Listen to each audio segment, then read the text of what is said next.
boy, shit, what you want me to prove? Spacey got the swords on.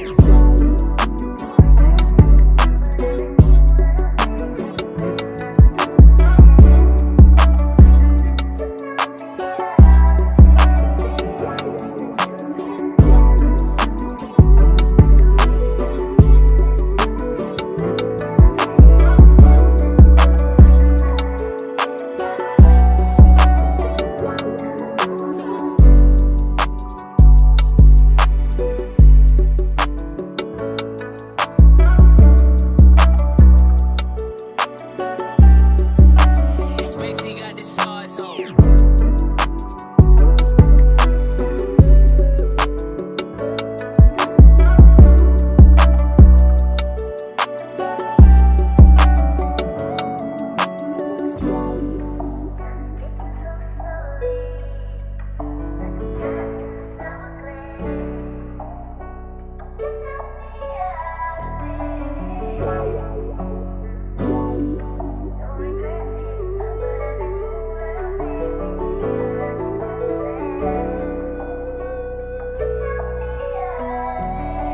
Spacey got the swords on.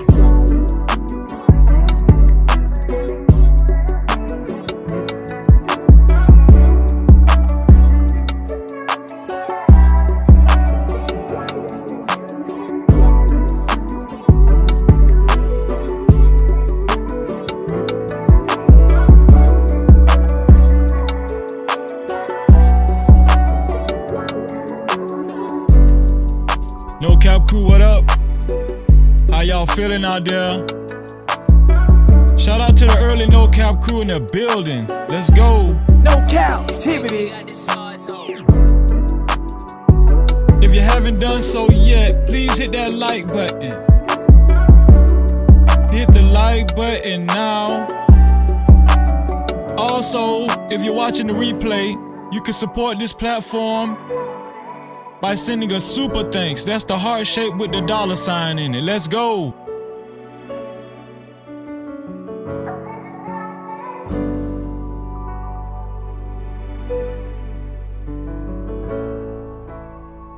Video with your boy Freezy.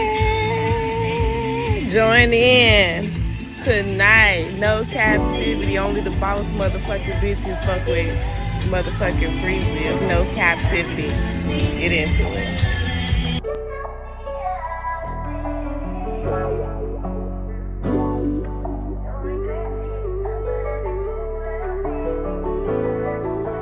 Sauce boy, shit, what you want me to prove? Spacey got the swords on.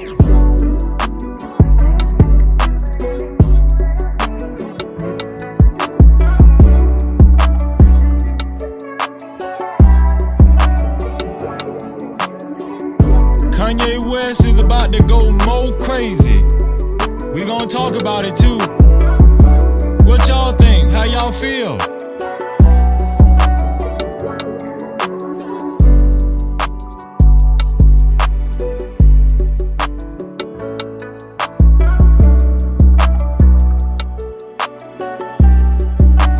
Spacey got the swords on.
with your boy Freezy.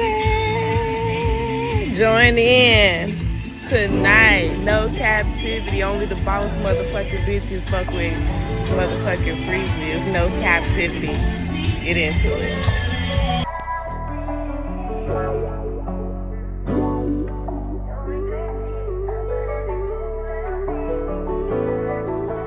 Sauce boy shit, what you want me to prove? Spacey got the sauce on.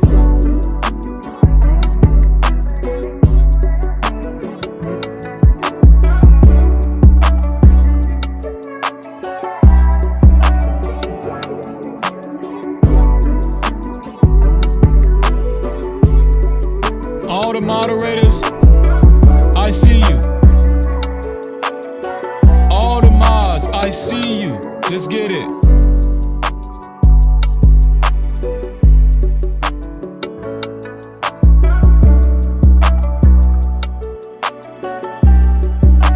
Spacey got the sauce on.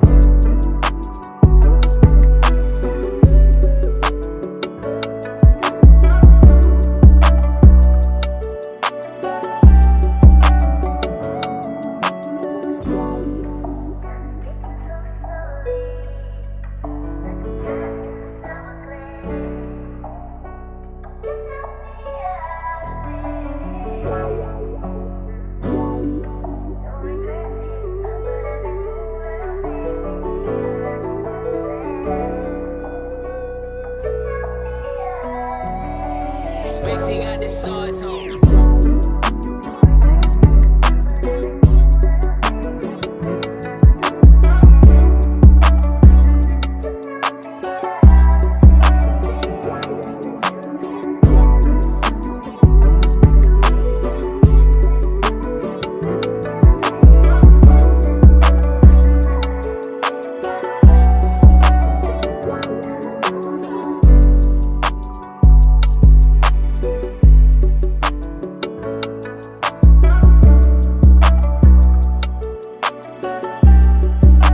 Spacey got the sauce on.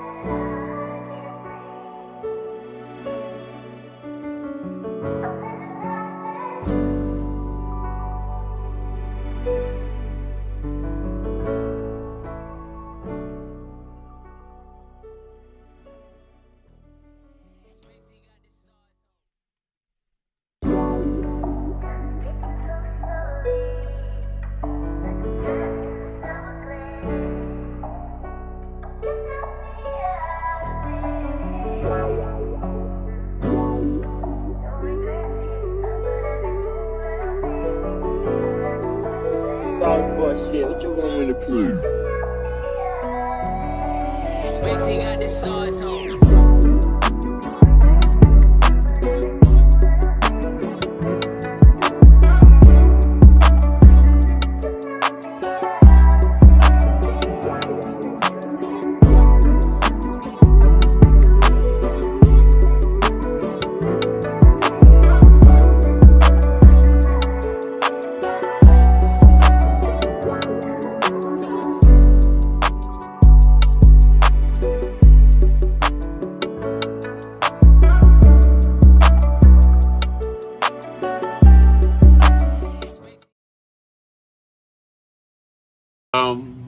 Times in our life, You got time to sing on it. You sing. we all have pain.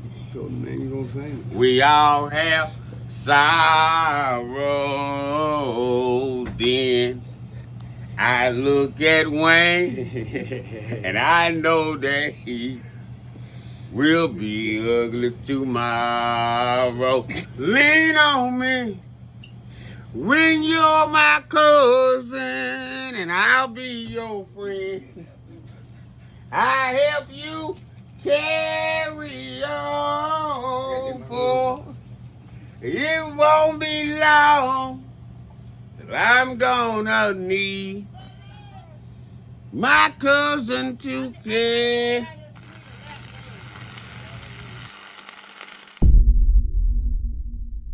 No captivity. Freezy, freezy. What up? You are officially locked in to No Captivity with Freezy, where we tackle issues that sometimes have us trapped in this thing that we call life. But if you know me, you know my motto. To free yourself, you must heal yourself. And if you rock with your boy, please hit that like and subscribe button hard right now. And also comment and share this video. That is if you rock with your boy Freezy. No captivity. What's going on, No Cap crew? How y'all feeling out there? Are y'all feeling okay? I hope God's been blessing you. I've been praying for y'all. Hopefully, some of y'all been praying for me. You feel what I'm saying? Let's do a roll call. Shout out to Justin Wade. What's going on, Justin Wade? Shalom, bro. Good to see you. No captivity. That's right. Top of the week. Shout out to Kareem Mincy. Good to see you, bro. No He said captivity. Freezy been in the bushes, man. I just been sorting out some things. You know how I go. Shout out to Genesis 1 commenting a very important message. Shout out to Genesis 1. Shalom, sis. No captivity. Let's see here. Shout out to I think that's my brother Hassan. Changed his name to It Is What It Is TV. Shout out to It Is What It Is TV. Shalom, Hassan. No captivity. Shout out to my ARC. Your car. Always in the building. Always on time. Always representing. Shalom, ARC. No captivity. Shout out to my brother, Emperor Kojak 313 the Great. He said, what up, though? No Captivity Freezy. And chat, smash that like button. Shalom to my brother. No captivity. Shout out to my sister. My sister Phoenix in the building. Always on time. Shalom, sis. No captivity. Let's see. Shout out to my sis. My sister, Miss Randy B in the building. She said, hey, Freezy and the No Cap crew. Shalom to you, sis. No captivity. Shalom to my sister, McCole's Wellness in Motion. Shalom to my sister, McCole Wellness in Motion. How you doing, sis? Shalom. No captivity. Let's see here. Oh, shout out to my sister, my real sister. Rizzy the Esty, how you feeling, sis? Good to see you, always. Shalom to you, much love. Good to see you. No captivity. Let's see. Shout out to my sister. My sister. Are you amused? AKA Just J. She said, Freezy. What's going on, sis? Shalom. No captivity. Always good to see you. Let's see. Link Jack in the building. Shalom, bro. No captivity. How you feeling, Link Jack? My sister Cassandra B is here officially. Has came through the door. Shalom. No captivity. Shalom to my brother, who done been through the mud with your boy. Shalom to Judah Israel. He said, shout out to Freezy and the No Cap crew. Mars and the crew. Let's go. Shalom. No captivity. Let's see. Like Mystical. I see my boy Glow in the building. Glow Harder in the building. Glow, what's going on with you, bro? You ready to rock and roll? Let's get it. Shalom. No captivity. Listen, I appreciate y'all being here. It's about that time. JD25 done roll through the door. Shalom, JD. What's going on with you, bro? Good to see you, man, as always. No captivity. It's about that time. It's about that time to have a discussion, to talk about what's been going on currently, right? And to piece this stuff together like we always try to do, right? To piece this stuff together and to talk about why people do what they do, why people think the way they think. But most of all, today, let's talk about, is there any hope for Black people actually coming together? And when should we come together? Should we come together for anything? Is there any just because somebody creates a cause that's black, should we just come together for it, right? Is it all good? Huh? Is it all good to come together for? That's what we're going to talk about today. But before we do that, if you haven't hit the like button, please do so at this present time. If you don't like something I said so far, if you don't like the way I look, you don't like my hat because I ain't got my dare hat on, you can hit the dislike button. That's what YouTube made that button for, right? And also, most importantly, besides the No Cap crew, to support this platform and to support stories of this magnitude, you could always send a super cap, aka super chat, or a cash cap, aka cash app, to $Freezy 1976. That's $Freezy 1976. No Cap-tivity. That's a fact. I appreciate that link. I appreciate that, man. I don't really wear fitted caps no more. You know what I'm saying? I really be wearing like the trucker hats. I love my dare hats. That's why I wear them all the time. I love my dare hats, man. It reminds me of me growing up. You know, when what's Ronald Reagan's wife's name? What's Ronald Reagan's wife? What her name? Nancy. When Nancy came out with the dare movement. Y'all remember the dare movement, right? Even though Nancy Reagan was full of shit. We know Nancy Reagan was full of shit, but it just reminds me of the nostalgia. It's like nostalgia. It reminds me of when I was growing up. Cause dare was really big. The dare t-shirts, the dare hat. That's why I always like to wear my dare hat. But every now and then I got to break out my fitted caps because I got a lot of fitted caps. I got a lot of fitted caps. I got a lot of sneakers. I'm about to start selling that shit. Real talk. No Cap. Let me tell y'all something. I don't even know why I bought all that stuff because I don't go nowhere. You know what I'm saying? I used to be in the music industry. That's why I bought it because, you know, we used to do shows. I used to promote. We used to go to clubs and all. But I don't go to clubs no more. I don't perform no more. You know what I'm saying? This is my project, you know, this platform right here to spread awareness, to come together with my people. You feel what I'm saying? That's what we doing, man. Let me see. Randy said she full of shit. Yeah, we know Nancy Reagan. We know Nancy Reagan was full of a lot of it. We're here for the thug. But that's just how it goes. Politics, you know what I'm saying? But we're going to talk about politics this evening. We're going to talk about a lot of stuff. We're going to talk about Cam Newton, right? We're going to talk about Kanye West. We're going to talk about Donald Trump. As always, Donald Trump is flaming hot. Donald Trump never ceases to amaze us and never ceases to give us a good laugh, right? But we're going to talk about it, and this ties into the subject on, is every cause a good cause to support black people on, right? People are already giving their answers in the chat, but we're going to talk about it fervently and more in depth during this live stream. That's a fact. Let me see. Let me make sure. Okay. But how y'all been doing? How y'all been feeling, man? How y'all been feeling? I'm still on my fruit and vegetable diet. You know, I'm losing a little. I don't know if y'all can tell my face done got a little slim. It's got a little slim because it's a fruit and vegetable diet, man. Like I said, I did clean me some bass and I just finished that, but I was baking it, right? But that fruit and vegetable diet is serious. I'm telling you, man, you start going through withdrawals. Shout out to Judah Israel. He the one that actually motivated me to get on. Actually, Judah Israel is on an all fruit diet. And I'm going to tell you something. It's been doing wonders for him, man. Real talk. And I think he's still on it. It's just healing all kind of stuff on his body. It's real, y'all. Shout out to Yaki Awaken. It's real. That all fruit diet is real. I'm more so fruit and vegetable. And then, like I said, I just got off some fish for about a week, but I baked it or air fried it, right? So I ain't really true to the game, but I'm still eating healthy, right? Shout out to, let me see who all just came in. Shout out to Blaze. What's going on, Blaze? Good to see you, Blaze. No Cap-tivity. Shalom. Shout out to Frizzle in the building. Frizzle, what's going on, bro?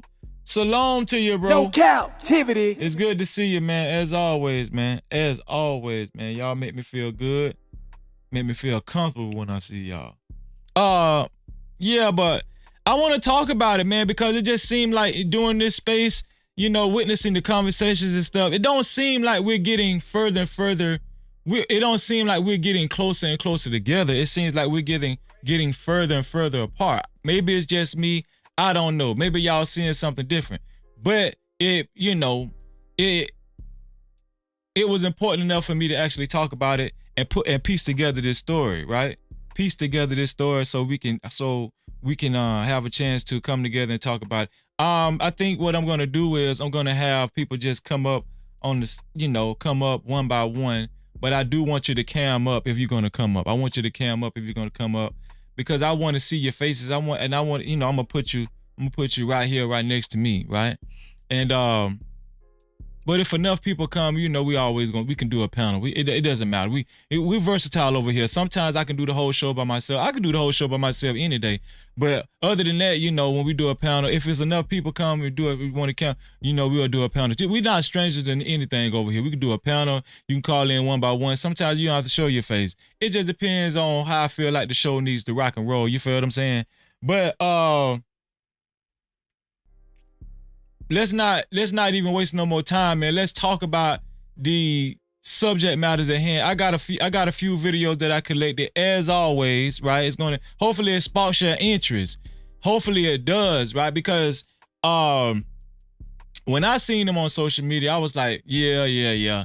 This some bullshit, but I gotta show it to my No Cap crew because it's it got to be shared. This type of shit got to be shared. You feel what I'm saying? And I be trying to make sense out of it myself. I don't got all the answers. I don't have all the answers. That's why, I'm not the type of person that feel like, I got all the answers. I'm the smartest person in the room. I don't feel like that. I believe in a collective. I believe in people, joining together in a unified manner as a collective and contributing their individual thoughts and then everybody examining it. And, because listen, enlighten Freezy, enlighten me. You know what I'm saying? I don't want to just enlighten y'all. I can enlighten y'all too, because I consider myself very intelligent, but at the same time, I'm not that arrogant the way I feel like, I'm the smartest one in the room and most of y'all stupid. No, I don't play it like that. No, I'm never gonna play it like that. That's why we have the No Cap crew, right? Because when you give your perspective, and I'm trusting and believing, every time somebody come up and give their perspective, guess what? They ain't capping. No, it ain't capping. No Cap-tivity. Not worth a damn. They ain't capping at all, right? They telling the truth, right? And your truth might not be my truth. My truth might not be your truth. But that's why we the No Cap crew. No Cap-tivity. They already coming in. Shout out to the support. Shout out to my brother Next Level, man. I see you, Next Level. Thank you, bro. I really appreciate it. You so damn dumb. Check the Next cash Level out. is in the building, officially. He is in the building. Sound the alarm. Let me see. Next Level. Got the lights jumping with the $5 cash cap, starting out the live stream decent and in order. And he said, my dog Freezy, no cap. Let's go. No Cap-tivity. Next Level, thank you, bro. I appreciate it. I appreciate it, man. Every time, man. Shout out to Next Level, man. Shalom to Next Level. Next Level is in the building. Travel One is in the building. Shalom. No Cap-tivity. Greetings to you too, sis. Also, let me see. Gomez, Joseph Gomez is in the building. Shalom to you, bro. No Cap-tivity.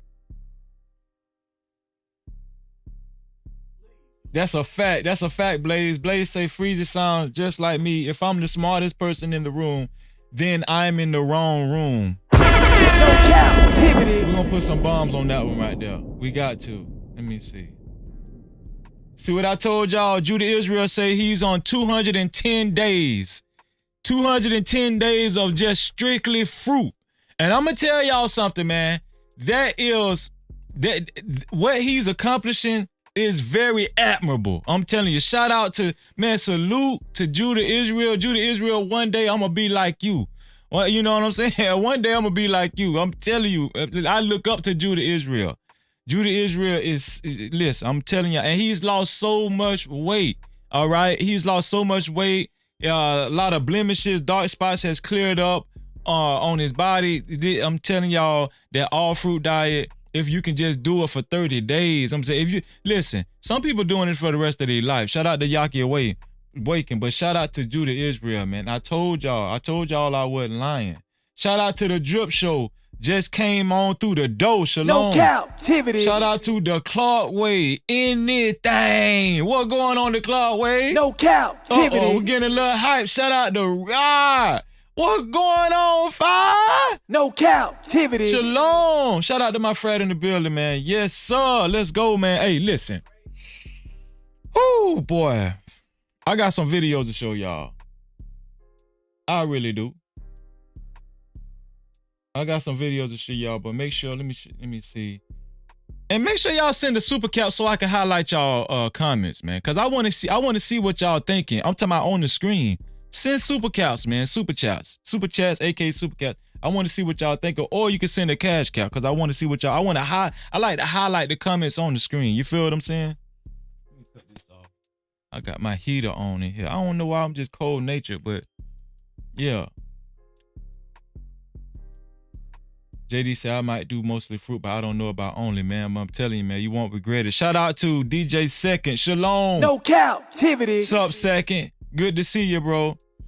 So listen. Before we get into talking about what should we support when it comes to black folk, how do we know when to support something? Right? How do we know? How do we know? Before we get into that, I want to talk about this latest AI sensation. The artificially intelligent robots that's starting to take over. People are losing their jobs. You feel what I'm saying? We already inflation. We got an influx of immigration coming in. We are in trouble. You know what I'm saying? Well, Freeze, I'm gonna make sure Freeze ain't in trouble. And I'm pretty sure the No Cap crew is going to make sure y'all ain't in trouble. But as far as society as a whole, this is not a black situation, a black issue. This is not a white issue. This is not a Latino issue, Asian American issue. This is not East Indian issue. No, this is an American issue. AI is moving in, and we just got word that the first AI ran restaurant is in California. I think it's in LA if I'm not mistaken. I might be wrong. But I'm about to show y'all a clip of this restaurant that has AI robots operating the entire restaurant. You guys aren't gonna believe this. I'm telling you, we're moving into an age where people are going to be in trouble. We're gonna have more homeless people, right? This is a fact. We're gonna have more homeless people. We're going to have more people that's stressed out, more people on psych medication, more people that's going to have to go to counseling, therapy, more people that's going to get depressed. Listen, and I'm not trying to scare y'all because, listen, this is why I make sure I push the Most High on y'all, right? Because this is what helps me. It might, I'm not saying it's going to help. He's going to help everybody because you might not just choose not to believe in the Most High. But you're going to, it's my opinion, in my humble opinion, I just feel like people are going to need the Most High more so than ever. All right? All right? I'm going to show y'all this video and y'all can tell me what y'all think. The first AI ran restaurant. It's crazy. Oh, here we go. The first AI ran restaurant. Here we go. Well, the robots have arrived, at least in Pasadena, California. That's where the world's first ever fully autonomous AI-powered restaurant has opened, complete with burger flipping bots. We sent CBS's Joy Benedict on a taste test. Flippy the chef makes Spud spectacular. This automated grill gives the meat its sizzle as this restaurant goes robotic. For this burger, it would take about 120 seconds. Cali Express by Flippy is the world's first AI-powered eatery. There's new technology outside the kitchen, too. a cheeseburger. Order kiosks use facial recognition to remember you, your favorite food, and how you like to pay. Then watch the robots work. No humans required. We can't get enough people to come out to work on fryers and... Just in case y'all thought this was a game, just in case a lot of y'all thought this was a joke, well, it's not, okay? They're gonna be pushing people out of the workforce, pushing people out of the workplace, okay? Selling dope is over with, so if you plan on going, if you haven't sold dope before, don't do it now. If you plan on going back to selling dope, don't do it now. I'm telling you, that's over with. The technology is too advanced. I'm just letting y'all know. And I also, listen, people are going to stop going to college as well. It's going to be a big drop-off of college attendees, college enrollment. It's going to be a big drop-off. Trust and believe what I'm telling y'all. Now, the trade world might be protected a little while longer. I'm talking about electricians and all that kind of stuff, because you got to be flexible. You got to actually be, you know, you can't be you got to be able to fit in tight spaces and stuff like that. But unless they come up with some small gadgets with cameras that can see, and you know, you can slide in small crevices and all that kind of stuff. But as far as just we're on the brink of a totally different society. I'm just trying to get y'all to think. Grills and their dangerous jobs. And this automation helps solve a lot of those issues. What do y'all think about that? Huh? That's a fast food restaurant. This dude don't need nobody to work there. And guess what? It's going to be cheaper for him in the long run. I'm pretty sure he paid a pretty penny just to get those AI robots in there. But in the long run, it's going to pay for itself, I'm pretty sure, right? But how did that stuff work? What do they do when this stuff break down? Is it 800 number? What do they do when some of the robots break down? Is it a customer service number where people come out? There's trained professionals come out and that will come out and repair these robots. I'm pretty sure it's not a lot of people that know how to work on these robots. I'm still trying to figure out how that stuff works, but he's up and running. He's highly operational.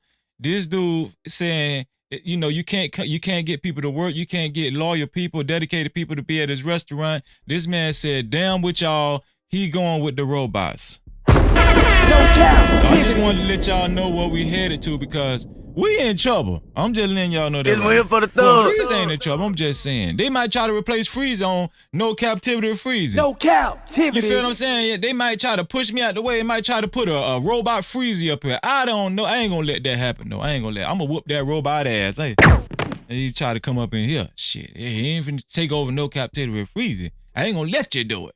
Nah, listen, and No Cap Crew ain't gonna let you do it either. But moving right on along, man, I just wanted to show y'all that. Also, Trump,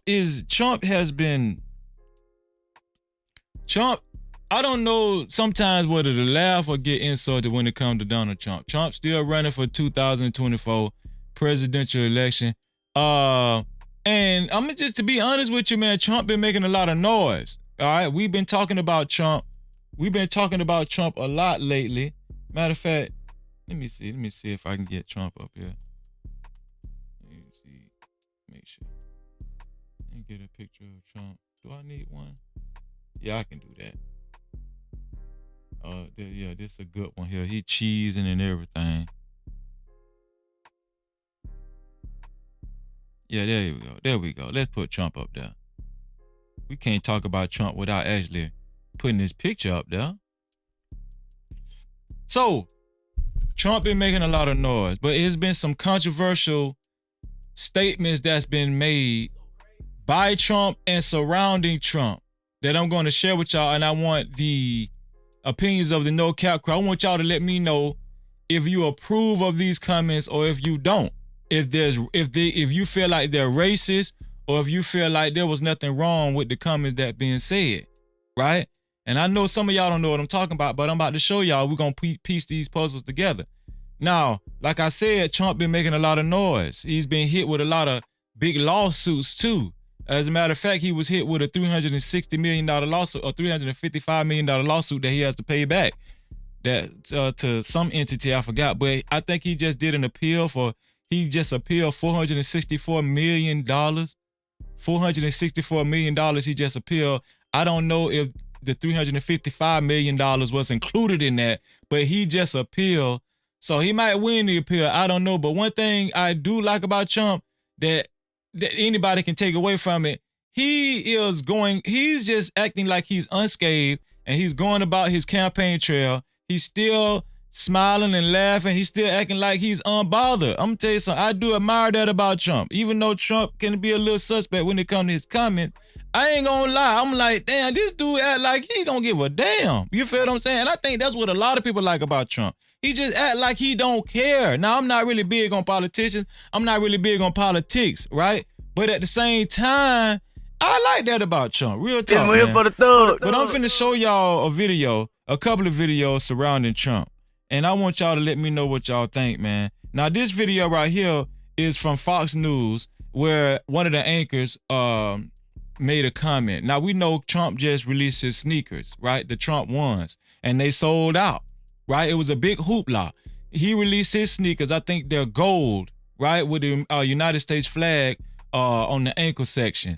And it was a big hit, especially in the sneaker world. If you're in the sneaker world, you understand what I'm talking about. Everybody was talking about those sneakers in the sneaker world, man. And people are trying to buy them resale. But even resale right now, we've seen prices go up to about $9,000. I showed y'all this guy that won a bid and at an auction for $9,000 for Trump sneakers.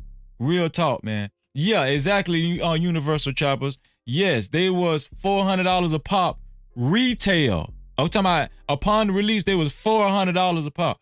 No, Rizzy say, Freezer, you got your pair? No, hell to the no. I ain't finna get no Trump sneakers. No. I'm trying to get rid of these Jordans and these damn Yeezys that I got now. I'm trying to get rid of all these. Listen, y'all wouldn't believe how many. One day I might do a sneaker tour. Let's let y'all see how many pair of sneakers I got. You know what I'm saying? But that's neither here nor there. I'm about to play this video for y'all, and I'm play a couple more videos because I want y'all to give y'all honest opinion on what y'all think, right? I want to get y'all honest opinion on what y'all think and if these people are wrong for their take on why black people are starting to want to vote for Trump more and more. Even the sneaker thing. I was on social media last night. Very interesting as you see black support eroding from Joe Biden. This is connecting with black America because they love sneakers. They're into sneakers. They love this is a big deal. He's saying that Trump is getting a big rise in support from black people because we like sneakers. Now, I'm just going to go out on a limb and say maybe he didn't know what the hell he was saying, but a lot of critics, black critics, were saying that this guy was minimalizing black people down to just liking sneakers, and this is how you lure black people in to vote for a white man like Trump or a Republican, because he's saying usually black people are swayed more so towards the Democratic side. And that's true. We know 80 to 90% of black people usually vote Democrat. All right. I might have been a little ridiculous with the number, but I think it is around 80%. Or it might be 90% usually sway towards the Democratic side. But he's saying he's been seeing a huge difference in people on who black people are deciding to vote for during the 2024 election, and just for the fact that more black people are saying that they're going to vote for Trump, he's attesting it to Trump releasing these sneakers. Now, whether that makes sense to y'all, I don't know. Do y'all think that's racist or do you think it's not? Certainly in the inner city. So when you have Trump roll out his sneaker line, they're like, wait a minute, this is cool. He's reaching them on a level that defies and is above politics. Now, I told y'all, when white people insult you, they do it in the most polite and unsuspecting way. I told y'all that on another live stream. Y'all, this something y'all got to learn about white folks. So, I'm talking about the racist white folk. Even the racist white folk have learned to insult you in the most subtle way where it could just fly over your head. You feel what I'm saying? You won't even catch it. But I want to know if y'all think this is racist. The culture always trumps politics. And Trump understands culture like... So he's not basing it on race. He's using choice words as the culture. I guess he's trying to talk black too. Maybe he rap or something. I don't know. No politician I've ever seen. Question for you on that point, though. Yeah. Will the people that are excited about the sneakers and excited about Donald Trump, will that translate into them going out and voting for Donald Trump? Well, anybody willing to put $400 down for a pair of sneakers? Yeah, I think that's commitment and love. Do y'all see what I'm saying? Just because, listen, when he says anybody that's willing to pay $400 for some sneakers, yeah, they gonna vote for Trump. Basically what he's saying here, if you that dumb to pay $400 for some sneakers, you dumb enough to vote for Trump. No cap. That's basically what he's saying. He ain't want to say it like that because you can't call people dumb on national television. You feel what I'm saying? But that's basically what he was saying. If you dumb enough to pay $400 for some damn sneakers from Donald Trump, you dumb enough to vote for Donald Trump. For the thug. Yeah, no, he ain't gonna say it, but I'm gonna say it for him. Something. Right. It's something. It's affection. What do y'all think? Was that racist? Was that racist? Is he out of pocket for how he views black people? Is he out of pocket for how he views black people? It wasn't him that just said that. We can go to Donald Trump. Donald Trump actually made his own statements about black people during his campaign trail. You don't believe me? Well, here it goes. What y'all think about this?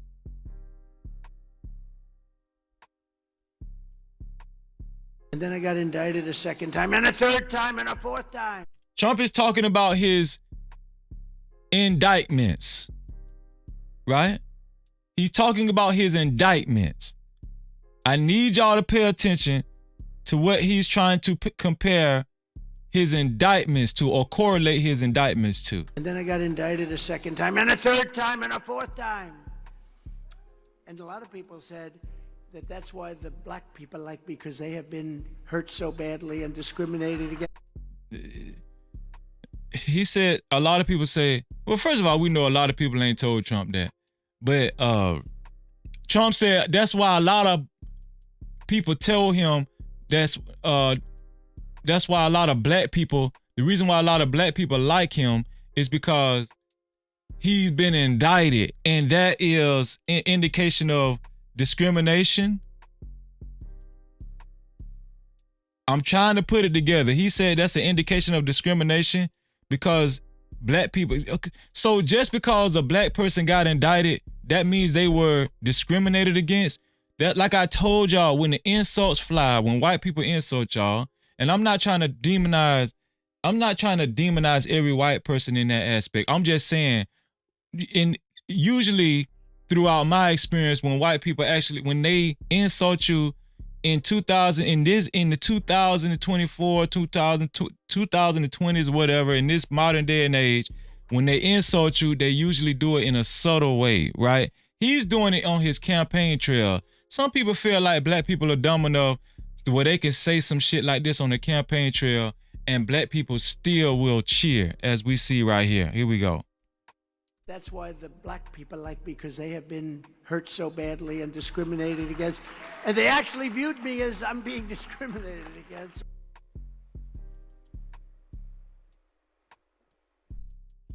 Yeah. We see the CNN anchor. She's she's taken back. She's a little taken back. But guess what? I'm not gonna lie. When I first heard it, I was like, for real, Trump? I mean, you just really gonna take it there?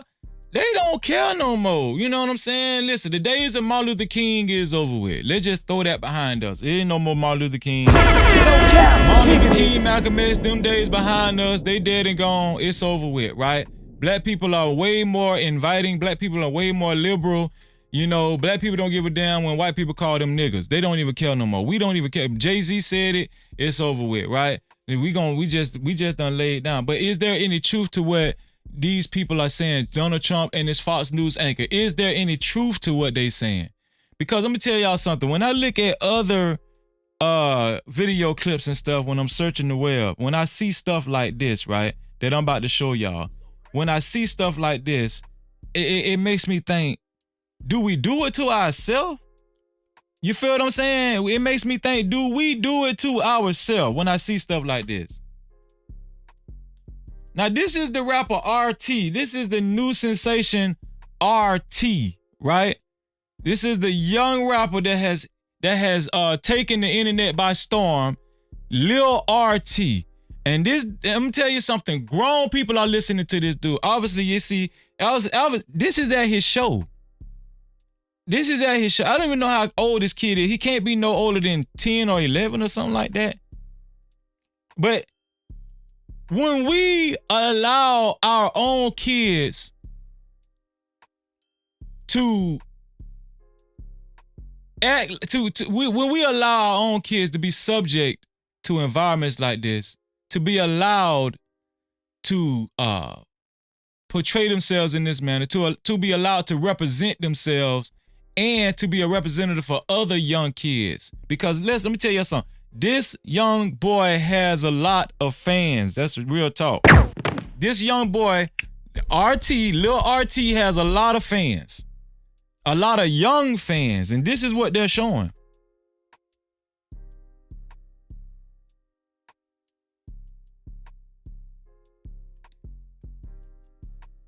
Now, some people, I seen some comments and some people were saying, this boy is living the time of it. He's at the top of his, I don't know. They're saying he's living the time of his life. He's on top.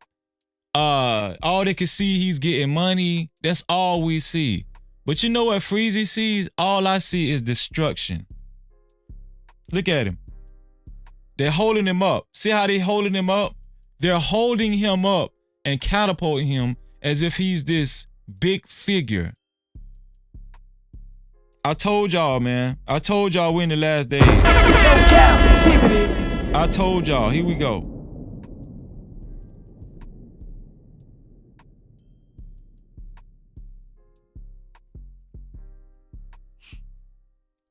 And I'm going to tell y'all something. Just for those women to allow him, for those women to allow him to touch their behind like that, it's very disturbing.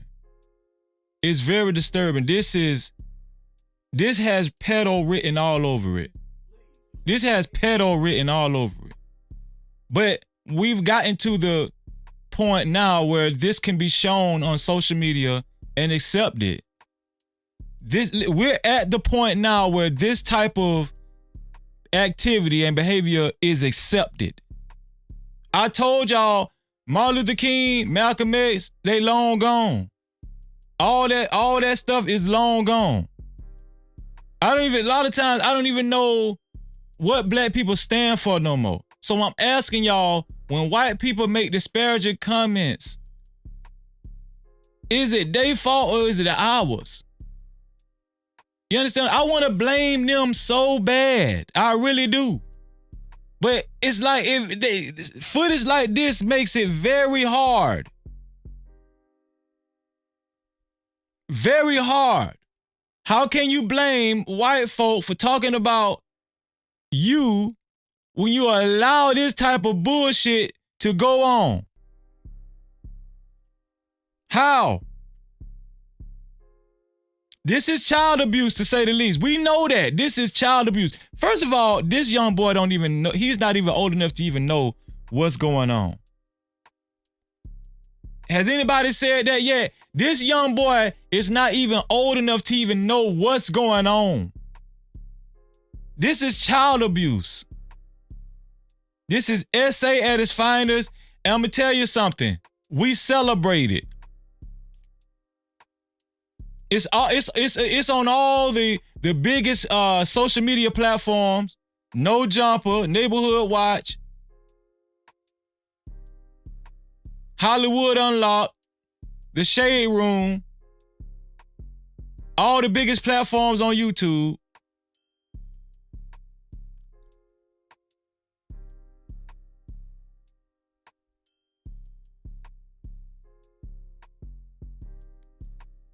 If that wasn't good enough,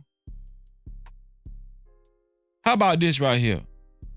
Let me show y'all this. If that wasn't good enough.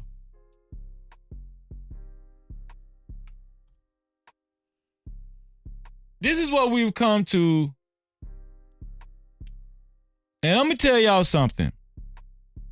Shout out to this rapper that's in this video for staying 10 toes down on what he believed. Even though this young lady was asking him dumbass questions. Y'all check it out. Do you drink liquor? No, not really. Like, it depends, like, on occasion with my mama and shit. Like, she give me a shout-out throwback, but no, I don't drink. With your mama? So when you out doing hostess and shit, you know? No. Okay, so do you do drugs? So you just a boring-ass nigga? Did y'all hear what she said? She asked him, do you drink liquor? He said, no. Probably on occasion when I'm with my mom. It's a special occasion or something. So obviously close with his mom. Then she said, okay, you don't drink. Do you do drugs? He said, no, I don't drink. So you just a boring ass nigga. This is what. This is what we come to, y'all. This is what we've come to. You're boring if you don't do drugs and if you don't drink liquor. This is the intellect. Why, this is how we're thinking. Meanwhile, while China is steadily reproducing think tank machine kids over there. You understand what I'm saying? What are we doing wrong?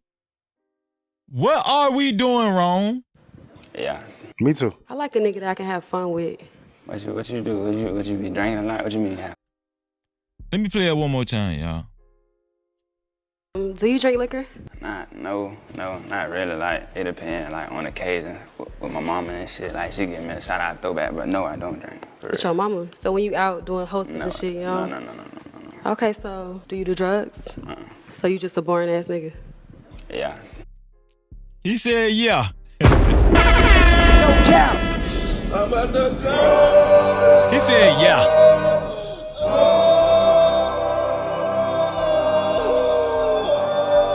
Now that rapper is named Nardo Wick. I might go check out Nardo Wick just because I seen that video clip. Real talk. Shout out to Nardo Wick for staying true to who he is and not letting this dumbass hoe influence him to be somebody who he doesn't want to be. He doesn't want to be under the influence of drugs. He doesn't want to be under the influence of alcohol. There's nothing wrong with that. And he's, basically what he's doing, he's just rapping and he's getting money, right? And hopefully, I haven't heard his lyrics, but hopefully his lyrics has some substance too. That'll make it all the more better. But this is what we've come to. You understand what I'm saying? This is what we've come to. We've come to senseless, barbaric thinking where you aren't popular, you aren't important if you're not fitting in with the in crowd. Now, that's why I used to wear my Dare hats because this is not a new thing. This is why Ness Reagan came up with the Dare thing because, that's why they came up with don't just say no to drugs and peer pressure and all that kind of stuff, right? It's not a new thing. But the point I'm trying to make is that it's a new era. It's way different now. It's way different. Listen, if you're not doing drugs now, we're not talking about smoking weed. We're not talking about smoking weed. All right? We're not talking about just drinking.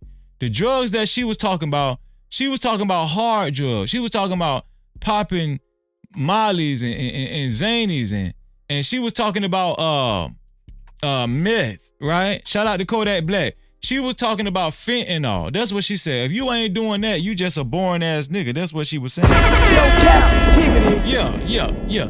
Imagine the pressure that these kids are up to. Shout out to the kids that got two-parent household that's being protected, man. And I'm just not talking about just because you got two parents, you protect. I'm talking about the two-parent household and both of the parents are being responsible. You know what I'm saying? Like paying close attention to their kids. Shout out to those parents, man.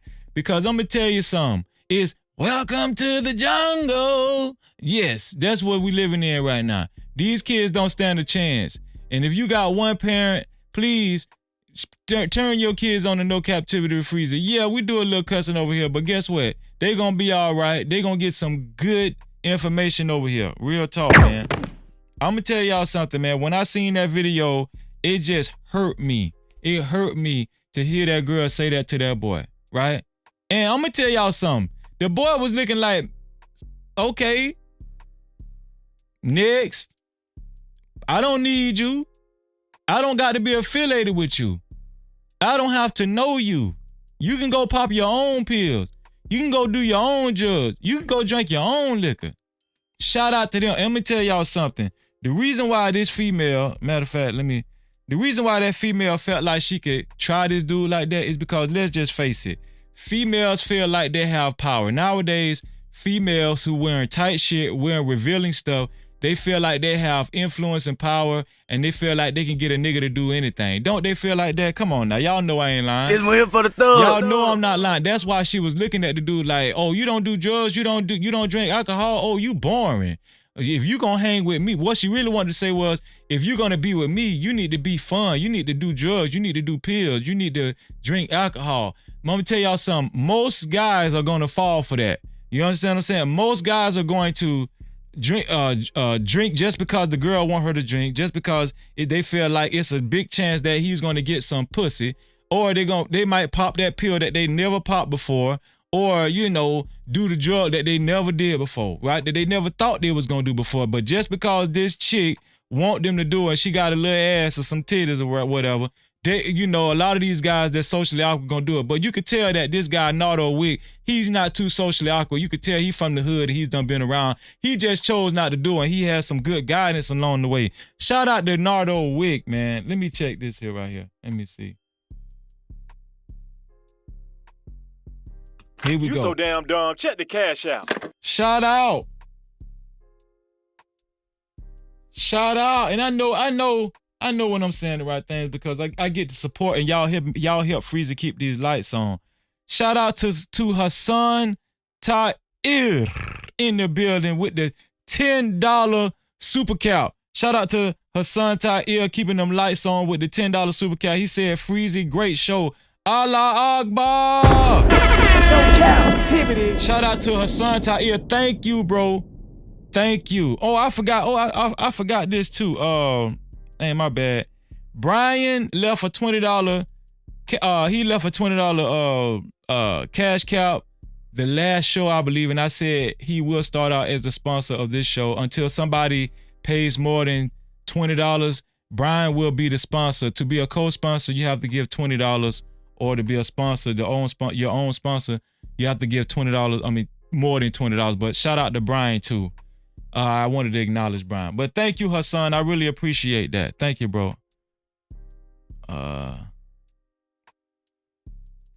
But it don't just stop with regular people, man. Okay, this trifling bullshit, it don't just stop with regular people.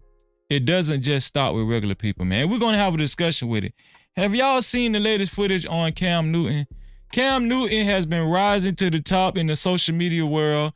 He has a top-notch platform, YouTube channel, right? I don't think it's just a live stream. He does pre-recorded videos as well.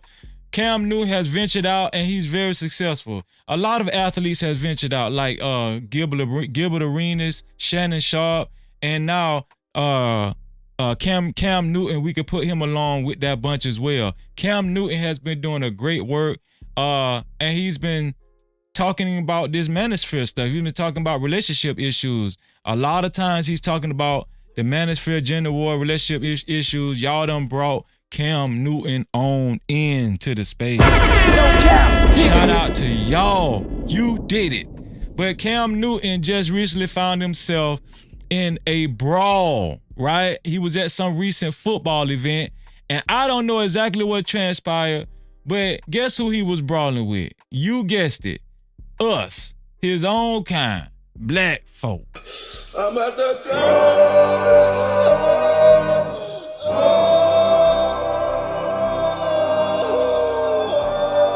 Black folk, and that's who he was brawling with. I don't know if y'all seen this footage yet, but I'm about to show it to y'all, man. And I'm gonna tell y'all something, man. Every time I see this, it just disturbs me. Cam Newton, aside from how he dressed, cause he does dress a little crazy. You feel what I'm saying? Cam Newton, the way he dressed, I don't know, man. I just can't dig it. I can't dig it.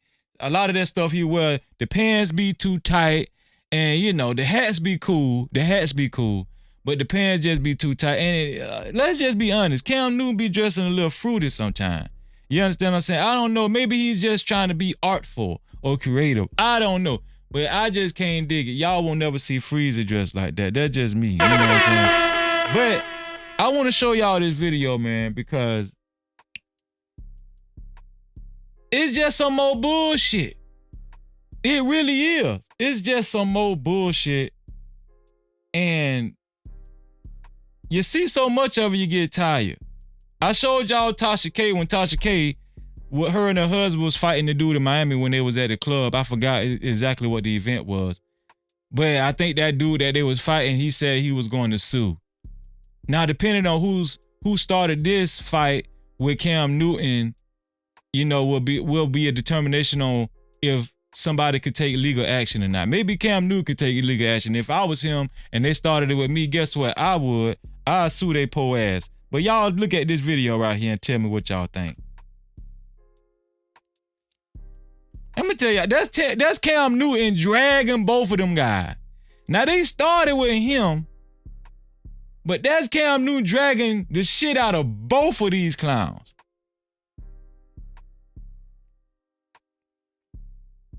Now I don't know if y'all seen it, but the guy in the white, the guy in the white, I guess he was with the rest of those guys. He came in and tried to get a sucker punch in on Cam Newton, and I think that's what kind of forced Cam Newton to let go of the death grip. But before that, Cam Newton was handling all of them guys. We know Cam Newton has exceptional strength because he was in the NFL. But when I see stuff like this, and for stuff to just keep hitting the airways and the blogs, even involving celebrities, right? Shout out to Yvette Marie. How you doing, Yvette Marie? Shalom. No captivity. It's just some more bullshit. You feel what I'm saying? And there's the police finally stepping in and breaking the whole thing up. Let's see it again from the top. I'm talking about he dragging the shit out of both of those guys. And there's the guy in the white, he got a little lick in. He ain't phased nothing. A little powder puff. Cam Newton did a good job of eating all that. And he was dragging the both of them. Cam Newton for the win, man. Cam Newton for the win. What y'all say? No captivity. I say Cam Newton for the win. Cam Newton is for the win, but yeah, it's just some more bullshit. We just can't. It's hard for us to have more videos, more footage of us actually being together, supporting each other,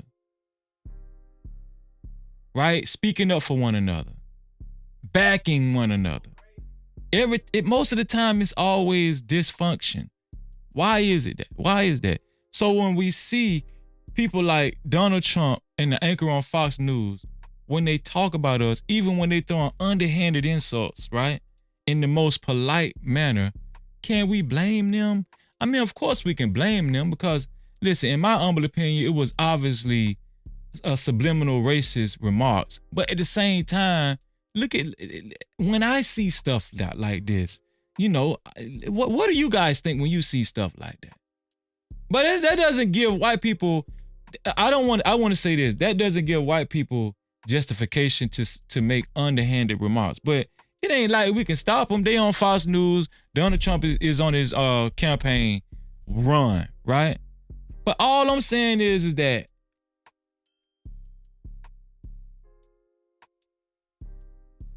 what is it going to take for us to take a step back, look at what's really going on, and say, hey, man, we need to change this? What is it going to take?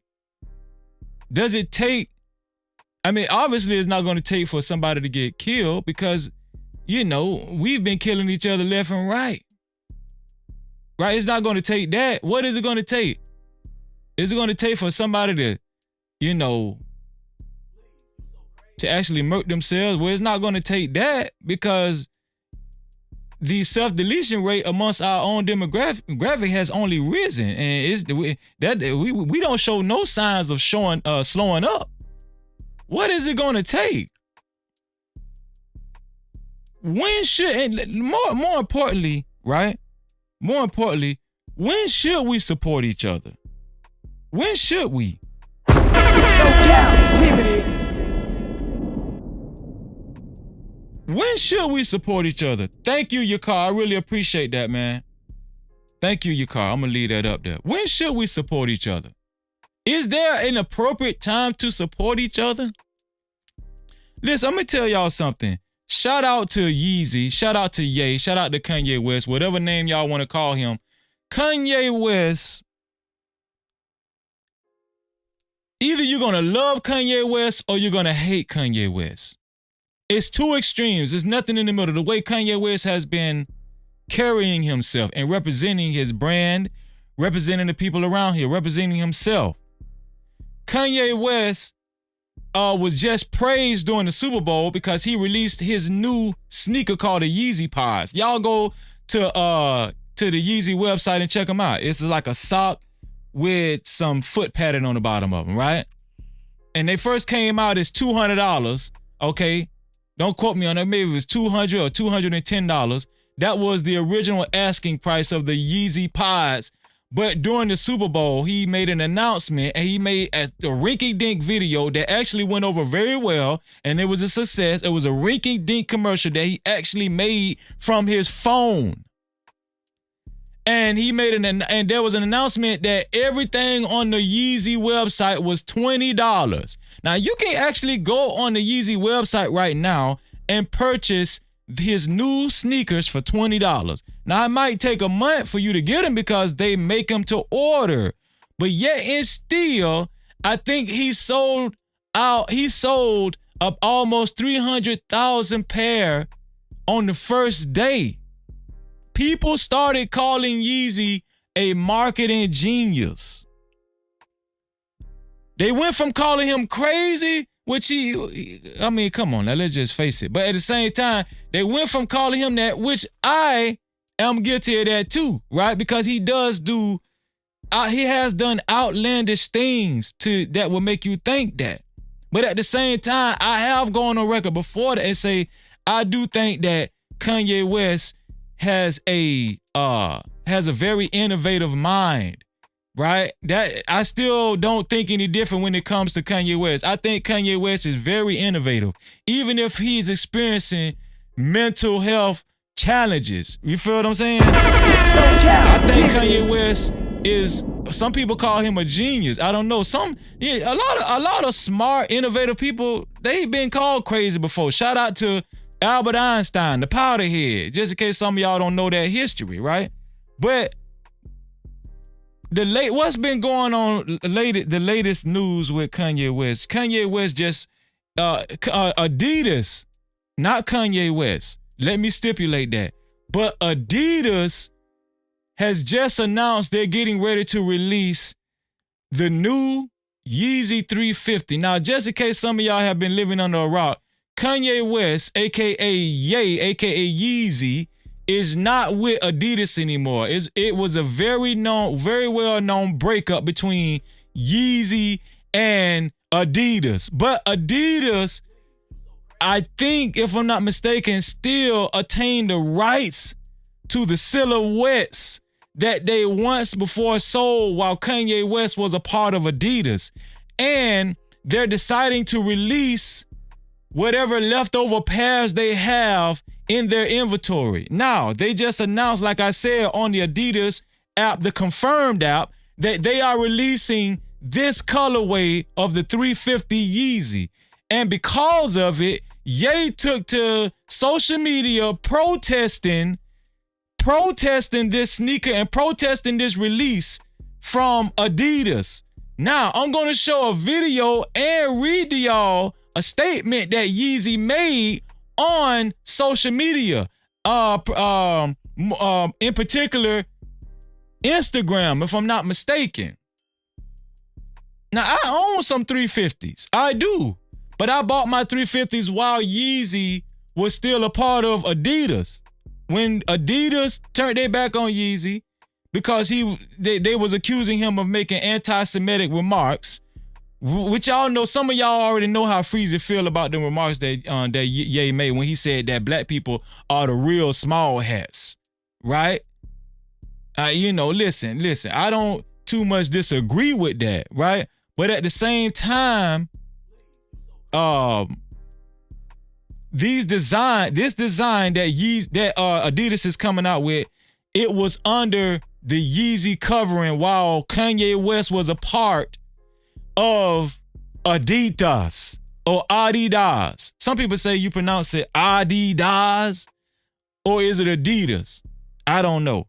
But I'm going to just say Adidas because that's what Run DMC said, and that's the era I grew up in. Who gives a fuck? No Cap-tivity. But I'm about to show y'all a video of Kanye West speaking about this issue, because Kanye West went in, to say the least. And after I show this video, what I want the No Cap crew to do is give me y'all opinion. This is when I'm going to start inviting you guys up to give me your opinion on how you feel. Should we support Kanye West on this protest? Or should we not give a damn? If you like these 350s, should you not give a damn and just go ahead and buy them if you like them? Right? Listen, Kanye West is black, but I'm taking comments from white folk, black folk, Latino, anybody of any race can call up. Please cam up, have adequate lighting, and make sure your mobile phone is turned sideways so we can get the widescreen. But I want to know, what do you guys think? I'm going to play this video from Kanye West, and you guys let me know how you feel after you hear Kanye West give his opinion on the matter. Let me explain really clear to you guys what's happening with Adidas. It's not only are they putting out fake colorways that are non-approved, they're suing me for $250 million, and they're also not paying me for these shoes that they're putting out that have my name on it. So Kanye said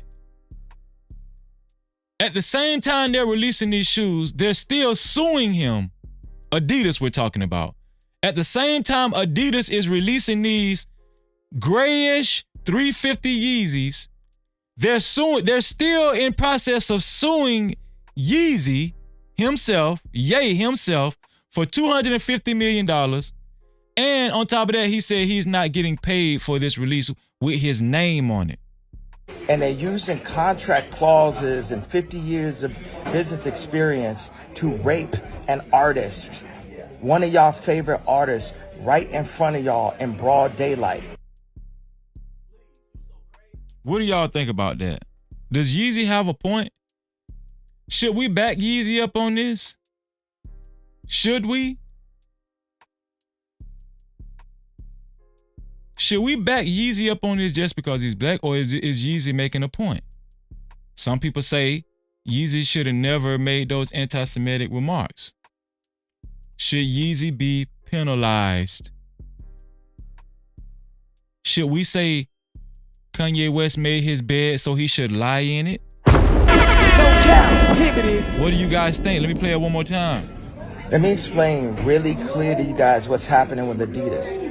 It's not only are they putting out fake colorways that are non-approved, they're suing me for $250 million, and they're also not paying me for these shoes that they're putting out that have my name on it. And they're using contract clauses and 50 years of business experience to rape an artist, one of y'all favorite artists, right in front of y'all in broad daylight. What do you guys think, man? No Cap-tivity. Kanye West is no stranger to speaking his mind when it comes, especially when it comes to his brand and when it comes to black people, right? Now, Kanye West was heavily criticized along with Candace Owens when they wore the White Lives Matter t-shirts and the hats. We know that. Now, some people say that was a publicity stunt and he was trolling, okay? I'm choosing to believe he was trolling and that was a publicity stunt, because even after that, he went on the Drink Champ platform and still doubled down on his anti-Semitic remarks, saying that black people are the real small hats, and that and giving empowering statements and also empowering outlooks on what black people need to do to become successful, how they need to become successful, and the viewpoints and the thought patterns that they need to have, right? So what do you guys think? What do you guys think? Is Yeezy justified saying what he said? not only did he say that, Yeezy also had a written statement, and this is how it went. Kanye West, anybody who loves Ye would not buy these fake Yeezys. I never made these colorways. I'm not getting paid off of them. And Adidas is suing me. All these celebrities and the public will stand against a t-shirt or the color of my hat. But when y'all see me have my children hidden from me or see an actual Fortune 500 company grape one of your heroes in real life, don't nobody say nothing or do nothing. As far as the system goes, what y'all gonna do now? Take my album down again? Freeze my accounts again? Threaten people to not work with me again? All the new non-approved 350s are corny. Remember what he said. All the new non-approved 350s, the Yeezy 350s from Adidas are corny.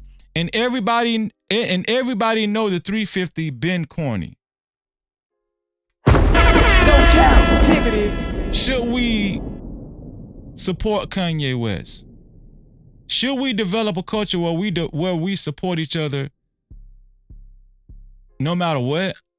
What is it going to take to pull black people out of this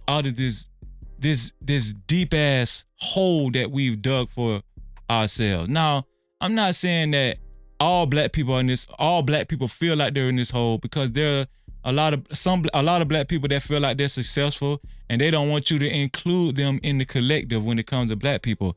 A lot of black people don't believe in the collective. What do you feel? Do you feel like there should be a black collective, or do you feel like we should just disperse and scatter abroad like we've been doing? Right? Shout out to the Bible, the Holy Bible, which is what the Holy Bible said the Israelites was going to do anyway. Scatter to the four corners of the earth. What do y'all think? Do y'all think black people should support one another? Or do you think we should stop thinking like that? Do you think we should stop thinking about, like thinking like supporting each other and helping one another and improving our social status and demographic as far as economic goes? Shout out to my sister, man. Shout out to my sister, Lucky Marie, in the building. No captivity. Lucky Marie had a great live stream yesterday. Make sure y'all go check her out, especially every Sunday. So this is what I want to ask y'all, because I'm a collective guy. I believe in the collective. I believe I have a certain amount of pride in black folk. You understand what I'm saying? When I see black people successful, it makes me feel good. I don't hate on successful black folk. I don't do that. You understand what I'm saying? It makes me feel like, okay, that's one more black person that even if they don't reach down or reach back, right, and try to help other black folk, that's one more successful black person that young boys and girls can see that can possibly motivate them. Should we think like that, or should we just get it how we live and just get it on our own and don't give a damn about each other? Should we not give a damn about each other? Should we just view this as a dog-eat-dog world? What do y'all think? What do y'all think? How does this shit supposed to go? Kanye West is saying, man, listen, man, let's protest Adidas.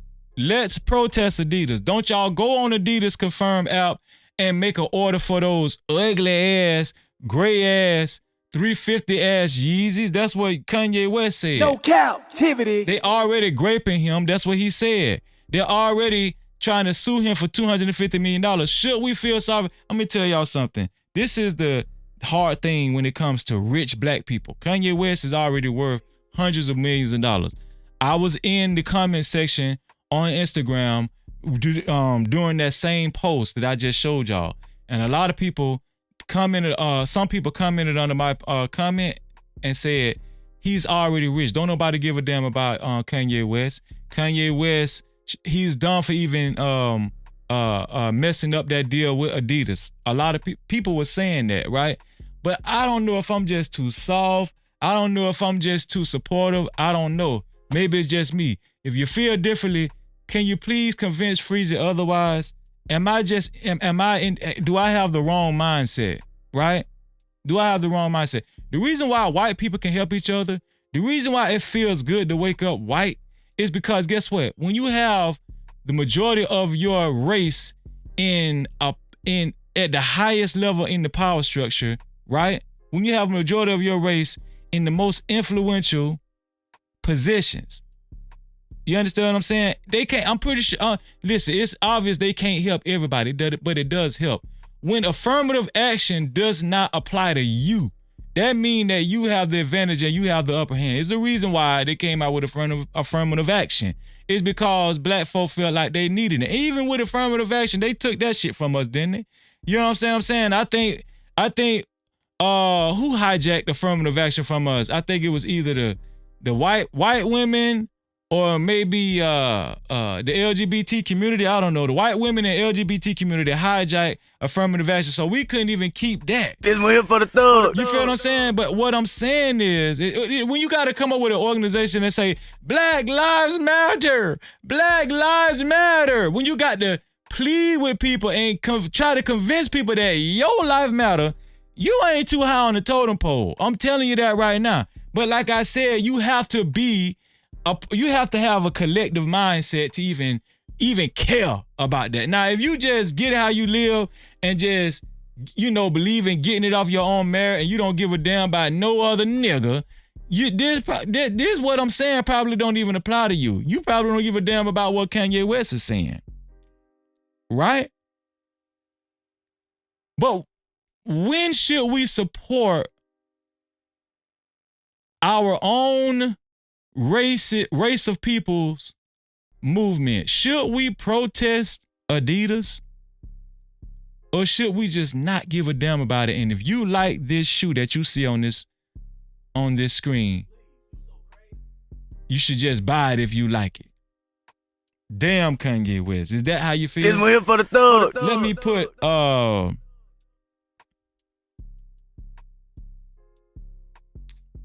the link in the chat. I'm gonna put Kanye over here.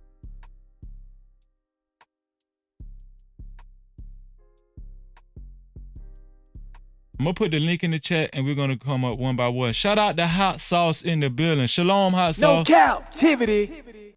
I'm gonna put the link in the chat.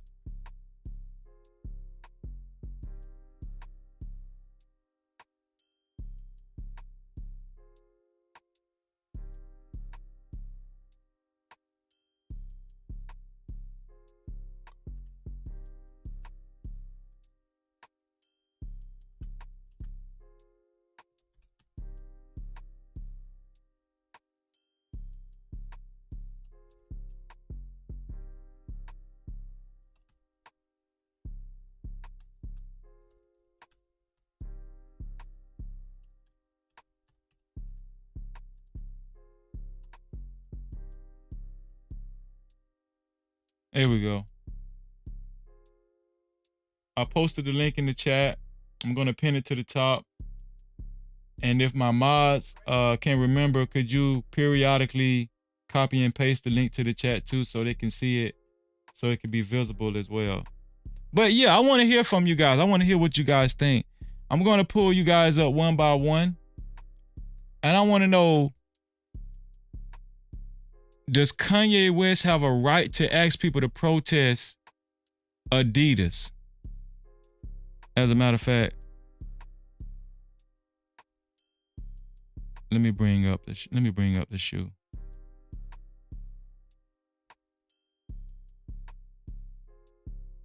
me rearrange this. Put Kanye up here. I'll put the shoe down there. Yeah, that's what I want to know. I want to know, what do you guys think? Because at the same time, I'm going to tell y'all the truth. I'm going to be partial because of me knowing the history of the Jews, me knowing the Bible extensively, right? I'm going to be partial, right? And let's just be honest. Let's just address the elephant in the room. Kanye West came off the cusp of that video, the Hebrew Israelite video that was on Amazon. All of that was going on around the same time. Let me give you guys a flashback.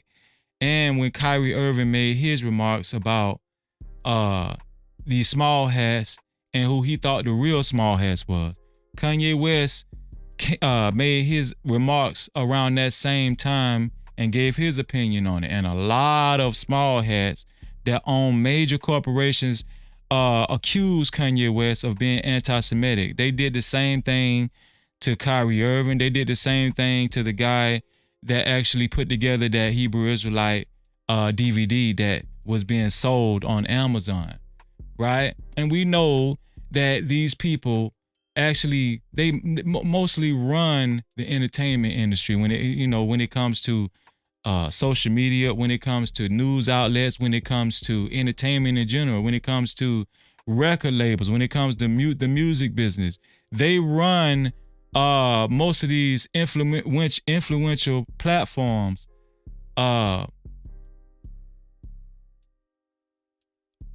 Most of them, I would say, right?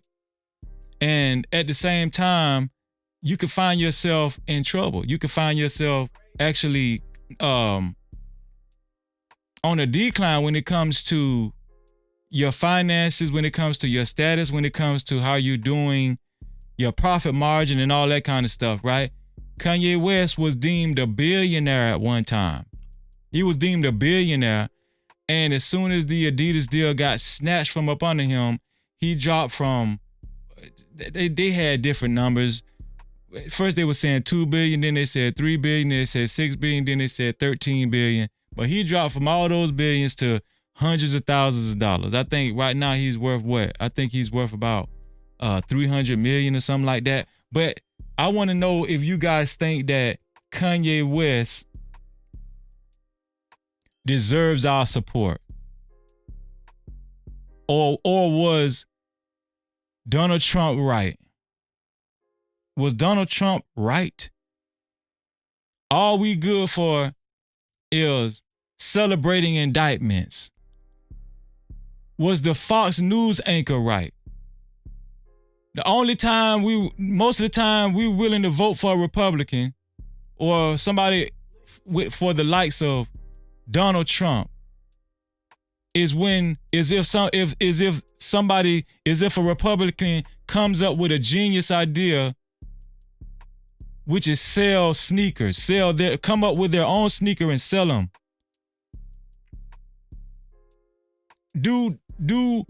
In order to convince black people to support you, do you have to make them happy, make us happy, by introducing something superficial towards us, something as superficial as a sneaker? Is that how you get us hyped to care about social issues? Is that how you get us to actually care about supporting what might be deemed most important at the time? Is Kanye West right? Is Kanye West crazy? Does Kanye West not know what the hell he's talking about? No Cap-tivity. Are y'all even paying attention to what's going on?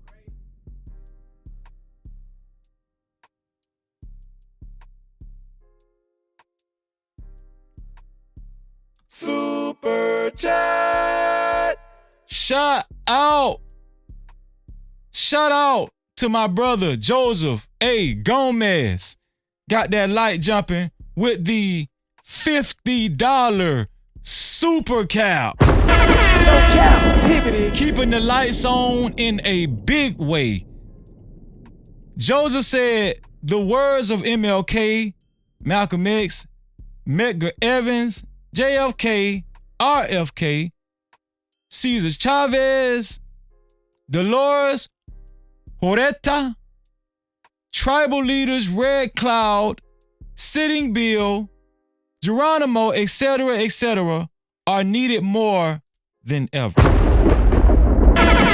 No Cap-tivity. Joseph, thank you, bro. Joseph is the new sponsor of today's show. Joseph, thank you for your $50 cash cow. I really appreciate it, bro. Thank you for your $50 cash cow. I'm at the girl. I mean, super chat. I mean, super cap. Let me change this right here.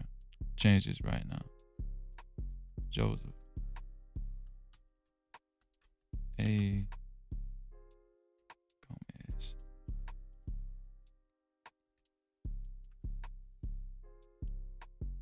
Joseph is the new sponsor of today's show. Joseph, thank you, man. I really appreciate it. I love you.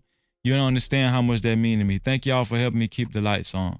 The new sponsor of the show, ladies and gentlemen, Joseph A. Gomez. No Cap-tivity. So, Kanye West, one thing I will give Kanye West is that Kanye West is way more vocal than any other rap artist that I've ever seen. When it comes to music, I don't know anybody that's more vocal than him in these days and time. Now, back in the day, when it came down to people like Harry Belafonte, right? I don't know if you guys remember him. Rest in peace. R.I.P. to Harry Belafonte. When it comes to other well-known artists in the past, right? Even comedians, right? Such as Dick Gregory. It wasn't unknown for artists or comedians well-known in the entertainment business to speak up about social issues, social justice, racial issues, racial equality. But the only person we can call Kanye West crazy, but when it comes to rappers, the only person that I've seen actually speak up and try to open our eyes and not afraid of getting canceled, right, is Kanye West. No Cap-tivity. I'm telling you, I came this close to buying them ugly ass Yeezy pods today. I came this close to paying $20 and they charging you all the shipping just in case some of y'all want to buy the Yeezy pods. They're $20, which is not a bad price, but you got to pay for all the shipping. The shipping, there's not free shipping. I think the shipping is like $17 or $15 or something like that, right? But I started to pay them damn $38, $39 for them ugly ass shoes just to support Kanye because I like how he moving. Maybe I'm wrong, but I'm a collective guy. Let's hear what Hot Sauce got to say. Hot Sauce, first off, how you feeling this evening, bro? Good, man. Shalom. Hope everything is well with you. Shout out to the chat. Same to you, bro. Shalom. What you feel about this Kanye West situation? And also give me your opinion on the remarks that, I don't know if you was here earlier when I played the video concerning the Fox News anchor when he was saying that basically more black people are willing to vote for Trump because Trump released some sneakers, and Trump was saying more black people are willing to vote for him because they can identify with being indicted. What do you? I want you to speak on all that. Okay, so first, I'll go with the main question: should we support Kanye West? Right. I'm going to say no. We should not. We should not support Kanye West because when I'm looking at his companies, I'm looking at the businesses that he built. I don't see any. I don't see any corporate strategy of social responsibility. Right. I don't see any corporate governance on giving back to the community, or not even giving back to the community, or giving. Yeah, well, giving back to the community, helping young, talented people. Right. From the community. So, if you're not loyal to me, why should I be loyal to you? That's a good point. That's a good point. Go ahead. I do understand that musicians are musicians and they're not our leaders. I agree with that. So that's why I'm particularly using the word his corporate strategy governance. What does uh, what does he do as a business leader, right? And so when I'm looking at the companies, I'm looking at the partnerships with Adidas. Adidas have social responsibility. They have corporate governance. They give, but they don't give to black people, right? So aligning with them means that you're aligned with their social responsibility strategies, right? You're aligning with their philanthropy. And Right. he's a multimillionaire and billionaire, so he does do philanthropy because it reduces his taxes. So when I'm looking at how he spends his money as a corporate person, as a CEO, as a business owner, I have to say that he is not loyal on that front. Because whether you give to black people or whether you give to black charities or white charities, tax reduction is the same. You feel me? So yeah, and then on top of that, where he's wearing white shirts, white lives matter, this and that, right? King James chapter 1, verse 8. A double-minded man is unstable in all his ways.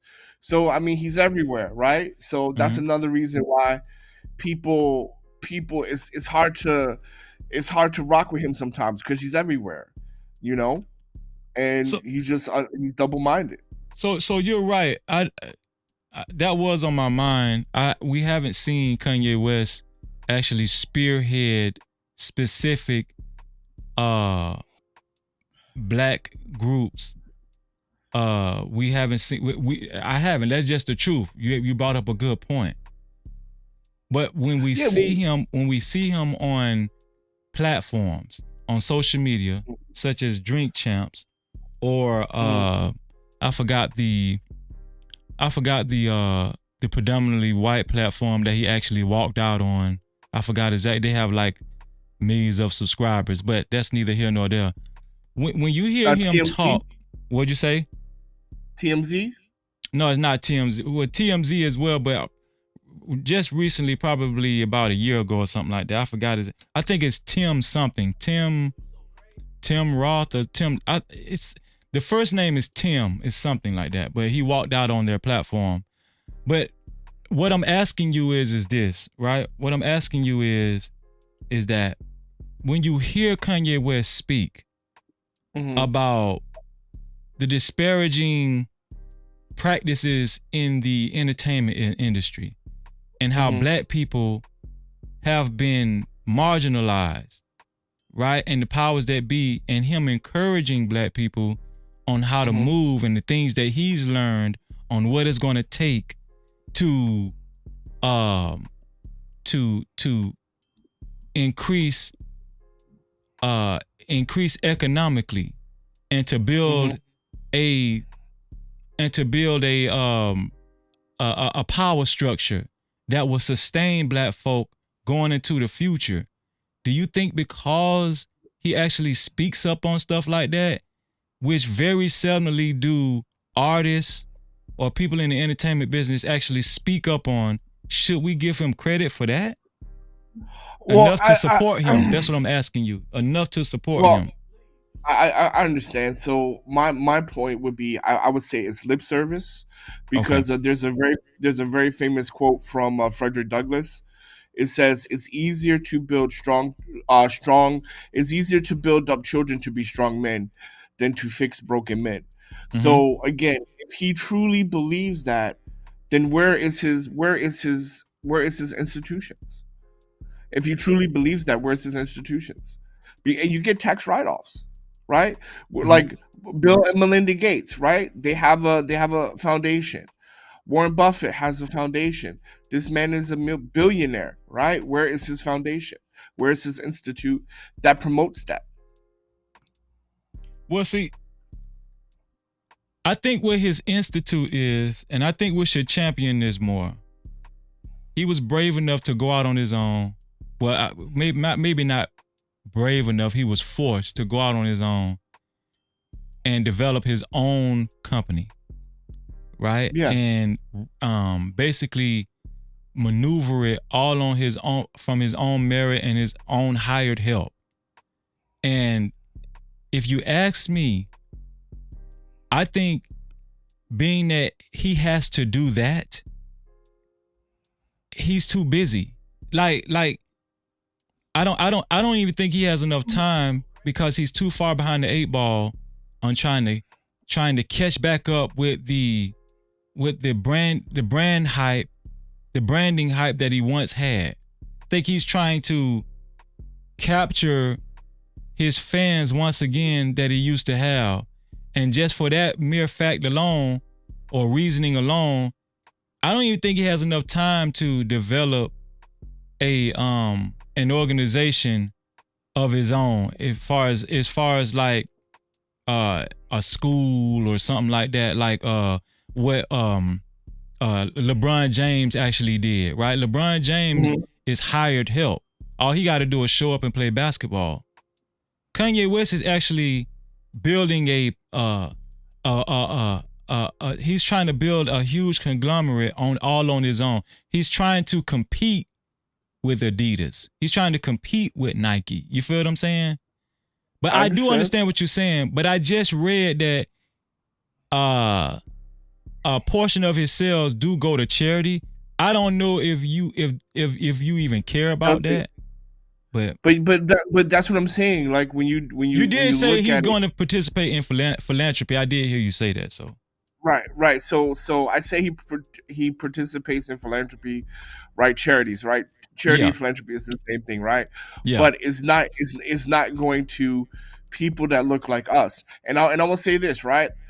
I'm a nobody, right?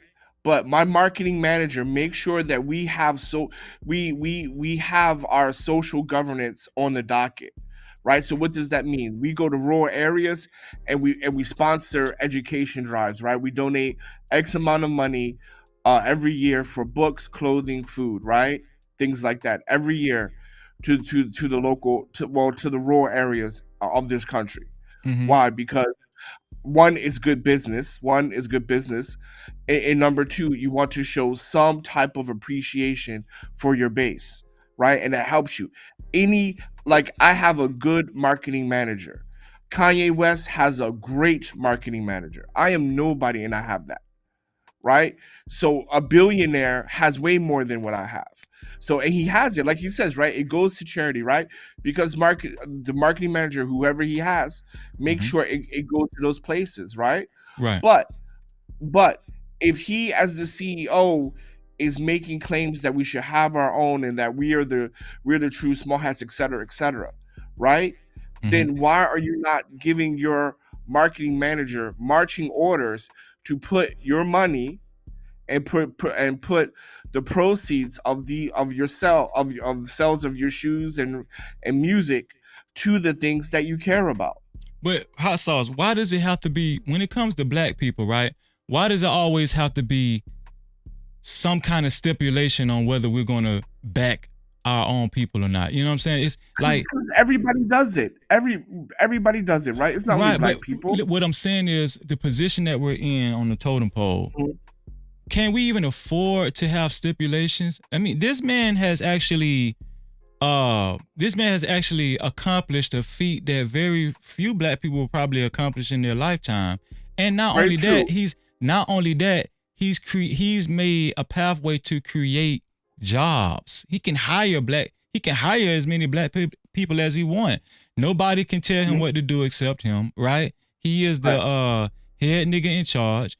And another thing is that he's on a good pace right now. You understand what I'm saying? And I think it would be detrimental to actually say, hey, you know what? Because he doesn't have his own charitable organization, or he's not visibly being seen reaching back to black folk, we should not support him. I think that's a dangerous message. And I'm gonna tell you something. I think that other demographics support each other no matter what, just because of the color of their skin. And I think that's healthy. But for some reason, when it comes to black folk, it's just a lot of red tape. Well, why don't you speak on that, bro? You're missing my point. Go ahead. What I'm saying to the reason why I'm not supporting him is because he's not supporting me. If I am of the small hat community, I'm supporting my community because my community support me, right? There's reciprocity there, right? What you're saying is that we should support these guys who have money, power, and access, right? We as the small people who don't have the same level of money, power, and access to support them, but at the same time, we don't need to look at them as supporting us. I think that is the dangerous message. Well, the reason why I said that is because representation matters, right? I don't always have to get a return when I support somebody. Just like when I go to somebody's platform or YouTube channel, if I give them a super chat, that doesn't mean if they don't come over here and super chat to me or cash out me, I'm going to start some. No, I just like to see people be successful. You understand what I'm saying? I'm doing it. I'm doing it sincerely. No, but the thing about it is that is a personal view. When we're talking about as a community, we have to get a return on investment, right? Everybody, I mean, that is just being a human being. You got to give human beings incentives, and that's one of the reasons why the Black community is not binding correctly, because you're not giving Black people incentives to support one another. Every culture, every community has an incentive to support one another, right? Mm-hmm. But we don't. We don't have that support. We don't have that incentive. Sorry, we don't have that incentive, because what you're telling me, or what I'm hearing, let me just say that what I'm hearing is that we need to support them no matter what, because representation matter. I understand that, but that's just not good enough. And and let me give him his props.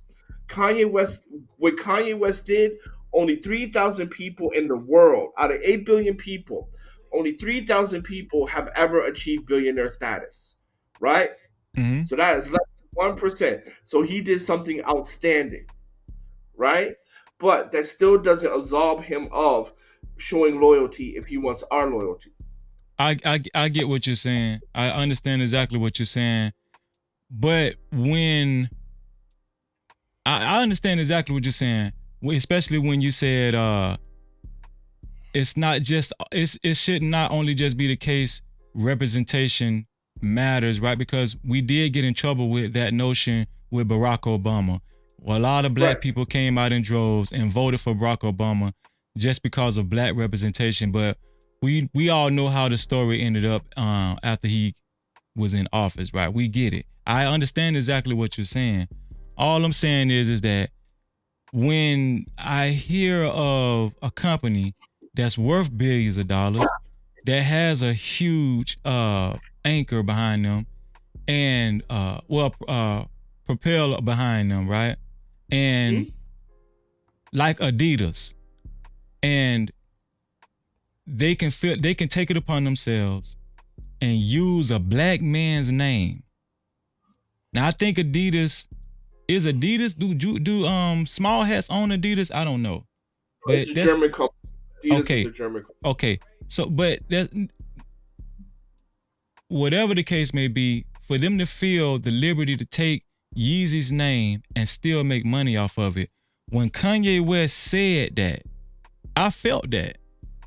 I felt that. I felt what he was saying when he said, listen, they're using my name and they're trying to make millions, hundreds of millions of dollars off of my name, off a Black man's name. He's asking people to not support that. Right. I'm not saying he's not, and I'm not saying I don't disagree with that, right? Because what he's saying is that, hey, people are using my name, my likeness to profit off of me. I totally get that. And he's right. But Kanye West, if you want our help, if you want our arsenal, what's in it for us? I get that. I understand what you're saying. I understand what you're saying. And to the Trump comment, well, I'll say this, right? The people chose Barbarous over Christ, right? Mm-hmm. And so when Trump is talking about black people can relate to the indictment, I'm going to say he ain't wrong, right? Because there's cookouts and parties for the dude that got home from doing a 5-year bid, right? Mm-hmm. There's not too many cookouts and celebrations for the kid who just graduated from college, right? There's going to be much more celebration for the dude that just got out. So you don't think that was a somewhat of an insult? Was it an insult? It's an insult. It's an insult, but there's you think it truth was to that. justified? That's what you're saying. No, because he's white, so it's not justified. You can't say that. What are you saying, Hassan? What are you saying? I'm just saying it was fucked up, but it was true. You know, the truth can be fucked up, right? I agree with you. Right? Yeah. I think it was fucked up, but I think that we do have to bear some responsibility with the way other races look at us. That's why I showed those videos. A lot of things that we see on social media is coonery and buffoonery. You feel what I'm saying? Yeah. And we do have to accept responsibility for these images. For Christ's sake, I showed the video of the young black kid, Lil RT, that was rapping at a show and slapping these grown-ass women on their ass, and we're celebrating shit like that. That's just terrible. You feel what I'm saying? Yeah. And to be honest with you, I would consider that PEDO, if you ask me. I don't know. I would agree. Yeah, that's crazy. So when white people say things, even if it sounds like an underhanded insult, right? And I'm gonna just be honest with you. The Fox anchor that said, yeah, black people are gonna vote for Trump because he came out with some sneakers and he was able to connect with the culture and he dressed it up as if it was a positive thing. I honestly feel like he was just doing his job. I feel like the reason why Trump came out with the sneakers was to connect with a younger culture. I do feel like that's the case. But I do think it was kind of out of pocket that the Fox News anchor that he... Yeah, that was racist. Well, that was racist. It was racist because he secluded black... He only pointed out black people. Trump did not release those sneakers just for black people, but for the Fox News anchor to single out black people, that was racist. And that's just evidence on how these politicians and how these news platforms target black people. And I'm gonna tell you something. Another thing, when it comes to black people, I don't even think we understand how influential we are. Bro, it is not a lot of, when it comes to the numbers and percentages, right? There's millions of black people in America, but we are a small demographic when it comes to race. At least that's what they tell us, or the census tells us that, right? But I don't think we understand the influence that we have, even when it comes to politics. Why would a political party try to target black people if it's not even that many of us in comparison to other races? You understand what I'm saying? Why would they target it? It's because we stand out the most when it comes to talent. We stand out the most when it comes to art. We stand out the most when it comes to influence. And until black people understand that and realize that and recognize that, we're always going to be lost, and we're always going to be used as senseless props for other people's entertainment and amusement, right? So this is one reason why I do like Kanye West, right? I like Kanye West because he's handling business, right? Kanye West is handling business, and the only reason why we see some of these outbursts is not because he's purposely doing it. It's because I really do feel like he's suffering from some type of mental challenge or mental illness, right? It's not on purpose. But I like Kanye West, bro. I'm not on the side of people saying Kanye West is stupid, Kanye West is crazy as hell. Guess what? Kanye West still wakes up every day and hustles. He still wakes up every day and makes it happen. That was a genius idea to put that damn raggedy ass, cheap ass commercial from his phone and pay for a $7 million slot during the Super Bowl. I thought that was genius, bro. And I'm gonna tell you something. Go ahead. I'm sorry because I don't want to keep rambling. No. I mean, I agree with you when it comes to his business acumen. He's fantastic. Again, right? Yeah. He's achieved one of the he's achieved one of the 3,000, right? Because again, there's only 3,000 people that can claim to be a billionaire, right? Out of That's 8 fact. billion, right? So that's an amazing to be a part of the 3,000. So, I have no doubt about his business acumen. But my point is just that, man, if you I operate under this because there has to be something more in depth for us to relate than skin color. There has to be more, man. There has to be some type of relationship Just there. like the Israelite movement, like you're saying, we believe in Right. something. Right, we believe in something, but also there's fellowship, there's community, right? And there's a relationship there, right? When we look at the black elite, there's really no relationship there, right? That's a fact. There's no relationship there. So that's why you're always going to have different pockets of people that's going to feel some type of way, right? Because I mean, what's like Oprah has a better relationship with South Africa than African Americans.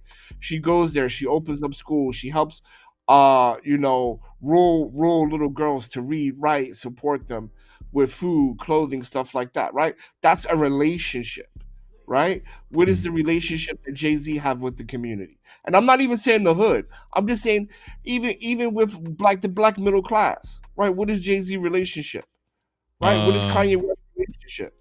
I understand see exactly what you're saying. Yeah, I get it. So if I don't have a relationship with you, then why?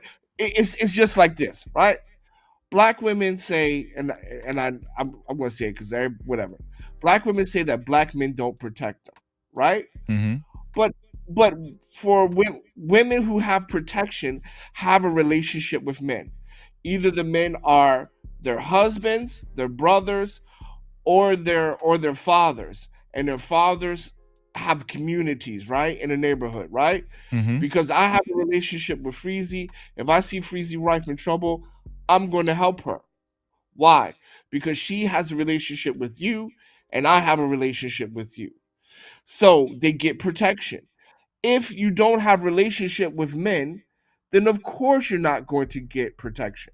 So the same thing here. If you don't have a relationship with the black community, why do the black community need to help you? That is nonsensical. It doesn't make sense. I think when it comes to business, right? I think black people should start getting into the practice of supporting and supporting financially, economically, and physically when it comes to black businesses. I think we should get into the habit of that, because what it does is it creates a culture that whether you feel like this person is reaching back or not, it creates a culture of success. It creates a culture of a higher demographic, a higher economic, social status. You understand what I'm saying? I don't think there should always be stipulations on whether we support our own kind. I think it's cool to just support your brother just because. I honestly do feel like that, because I believe you reap what you sow. I believe you get back what you give out. And Jay-Z, listen. I used to like Jay-Z's music back in the day. And yes, you're absolutely right. Jay-Z has not been known for actually being in touch with black people and being concerned about his own race, right? The biggest thing he's done within the past few years is making sure we have black entertainment during halftime of Super Bowl. I think that's supposed to be his claim to fame when it comes to black people, right? And we don't give a fuck about that. That's not going to put any food on the table or nothing like that, or actually, encourage young black kids to be successful. Nobody really cares about that. It's just all it is hyping up degeneracy. But at the same time, I'm not saying we should make sure we support Jay-Z. I'm not even saying specifically, I'm not even pointing out specifically Kanye West.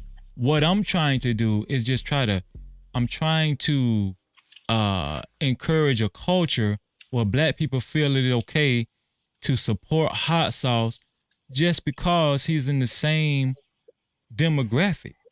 Support Glow just because he's in the same demographic. Support No Captivity with Freezer just because he's in the same demographic. Especially when you know I have your best interest. I like the fact that Yeezy I like the fact that Yeezy spoke out and said the truth of the Bible. You know what I'm saying? To me, he won me over with that right there. I ain't gonna even lie to you, bro. So that won me over. Like, for him to even say that, he indirectly helped the Hebrew Israelite movement just by saying that. So let me just say this real quick, and I'll leave it here because it really is about, because I appreciate the mention of the Hebrew Israelite movement and things like that, but again, it has to be relationship, bro. Because, for example, Proverbs 19:7, whosoever is generous to the poor lends to the Most High, and He will repay him for his deeds. Right? Matthew 7, verse 21 to 23. Not everyone who says to me, Most High, will enter the kingdom of heaven, but he who does the will of the Most High will be in heaven. On the day that you will meet me, you will say, Most High, did not I prophesy in your name, did not cast out demons in your name, and do mighty works in your name? And then I will declare to them, I never knew you. Depart from me, you workers of lawlessness.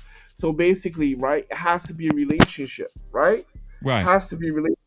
And even the Most High says is like, when you give to the poor, when you fast and what you would eat, you give to the homeless. When you donate your clothes, what is that? Isaiah 62, right? That's when you're doing unto me, right? You're not only abstaining from eating, but what you would eat, you give to someone else. Then we're having a relationship, right? You're doing something for me. And I just think that if the Most High requires a relationship, then why don't we require a relationship for the people who want our support? And business, I think that relationships is more pertains to business. If I'm in business with you, yeah, we need a relationship. If I'm going to be in business with you, we need to have a good relationship. But if I'm just a spectator from the stands and you look like me and it's, you represent me, I think that's a little different. Let me get Glow in on this. Glow, what do you feel about this Yeezy situation? And as far as the remarks that were made by the Fox News anchor and Donald Trump on his campaign trail pertaining to black folk, what do you think, bro? So I'm gonna address the Yeezy thing first. I think that we should be supporting him because if you look at it from a general aspect of the practice of business, for them to be able to release a product, a product with his name or like his branding on it, and he's not receiving any type of money from the sales or proceeds from the sales, that's a huge issue. And then considering that he's a celebrity on top of that and they're able to do that, what does that say to every other business owner that they choose to target, big or small? You know what I'm saying?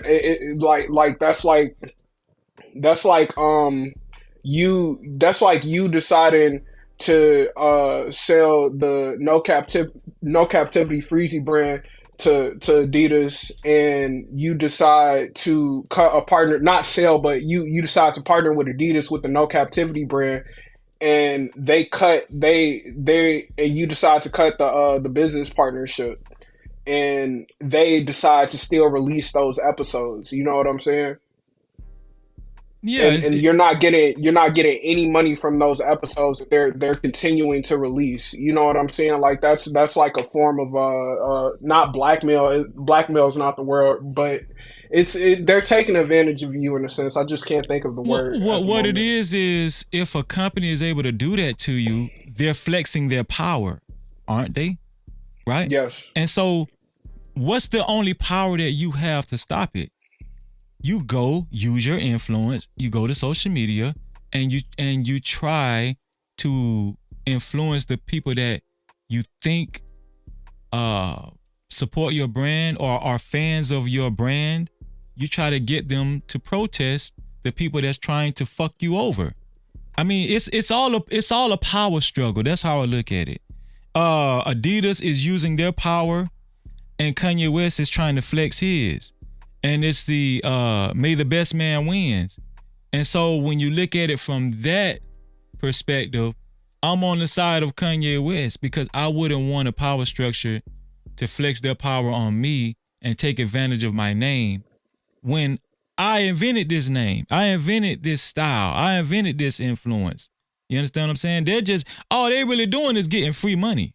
This is what Kanye West is saying. Yep. So I do understand. What do you think about what Hot Sauce said as far as he don't think that he don't think black folk should go out of their way to support Kanye West because he hasn't shown himself reaching back enough. I totally disagree with him. It was kind of shocking to hear him say that, and then it's shocking to hear him say that, and then himself be so much in support of the black community. To hear Hot Sauce say that, I think that the fact that we are 13% of the population and we have a black billionaire in our current generation, a literal legend, like why would we not continue to support him? Why would we not continue to support him, or why would we choose not to support him? You know what I'm saying? Like, he didn't get there by himself. He may have worked mostly by himself, but he didn't get there without us in the first place. Would you consider Kanye West a black figurehead? Of course. This man, oh my Jesus Christ. Like, first of all, I am extremely biased because I'm from Chicago, and I listened to Kanye like all the way from like when I was in third grade. I've been listening to Kanye. I grew up on Kanye, to say the very least. You know what I'm saying? So, and for him, seeing how Chicago is now, and for him to like still relate to this generation of Chicago while he's evolved and then also separated himself at the same time at that point in time, and then at this current moment, says a lot about who he is, in general. So of course I would definitely say that he's a black figurehead, and most importantly, a figurehead that we should be protecting the image of collectively as black people. Right. Now, it's not like Kanye West is a devil worshiper and he's just out here going, he's just representing us poorly. I don't think. Let me ask Hot Sauce this. Hot Sauce, do you think Kanye West has been representing black folk poorly? Hot Sauce, are you there?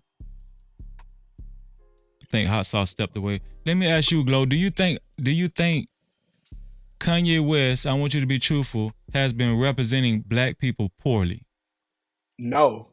Like, how, so I'm going to just go ahead and put this out there.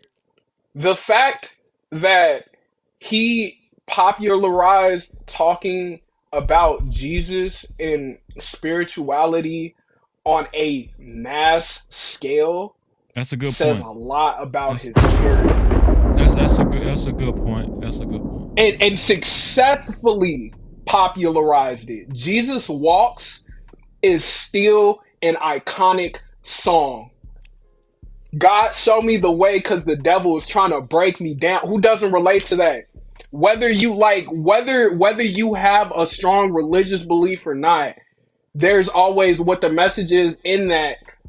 Aside from the religious statement, the religious implications in that, is that there's always somebody on your back that you don't know that's gunning for your spot and don't want you to do as well as you're doing. Always. What do you think about politics? Are you big on politics? Yes, I am. I'm extremely big. Like, I'm first of all, I think Trump was the second coming of Jesus Christ to America for, like, if you consider Explain yourself. Yes, sir. if you consider for the fact that for the last 30 to like 35 years, we've had like pretty subpar presidents, you Mhm. know, including some of the Republican nominees, because let me first and foremost say this is that it's not about the political parties, it's about the policies proposed. You know what I'm saying? So I'm gonna always say that that I'm gonna always say I'm policy over politics. You know what I'm Mhm. saying? Um, when you consider the economic turnaround and impact that he's had on minorities, and as much as adversity as he's faced, just being a presidential candidate and being outside of the political realm says a lot about who he is as a forerunner for America, or like a nationalist. Because at the end of the day, aside from this right here, you know, this aside from this right here, we're all Americans. I don't care what anybody says. Like, you know, we have too much of a vested interest. All of us as Americans have too much as of a vested interest to let this nation fall. This is the greatest, to me, this is the greatest nation in the world. Um, why would you not be a nationalist? You know, why would you not consider yourself a nationalist? Like, this country is so great that you can redress your public, you can redress your government on the lowest level.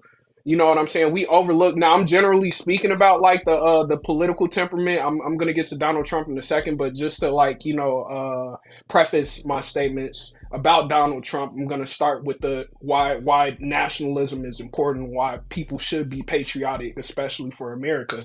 When you consider the fact that you can redress your government at the lowest level using the technology that we have now, it says a lot about the nation's foundation. Yeah, You know what I'm saying? but what do black people actually get out of voting? What have we gotten? Like I'm saying, what has actually been improved? What have politicians actually done to target black issues, to improve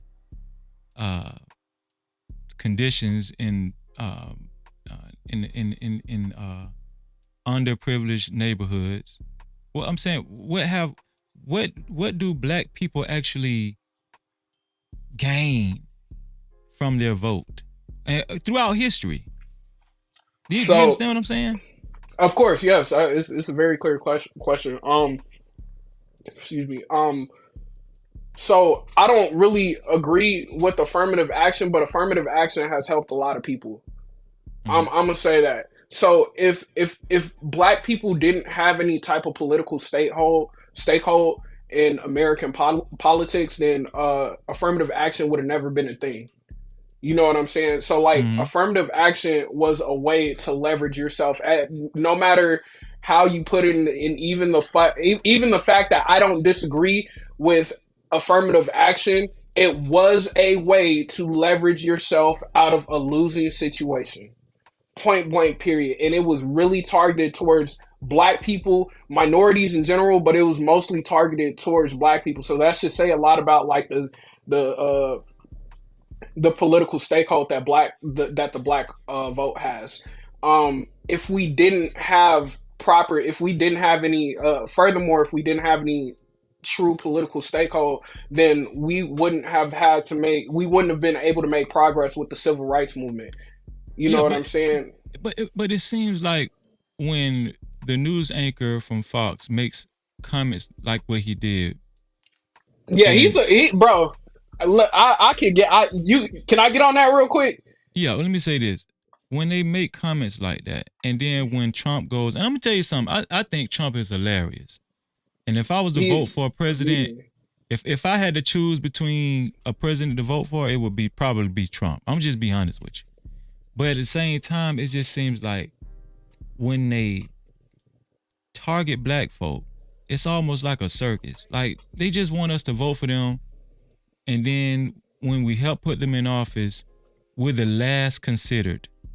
We're the first considered on the campaign trail, but as soon as they get in office, it's like they forget about us. Now, you know, shout out to Donald Trump. He done let out. I think he freed Kodak Black and Lil Wayne or some shit like. I forgot, but yeah, he did. Aside from that, though, like let's talk about the fact. Bullshit, though. You know.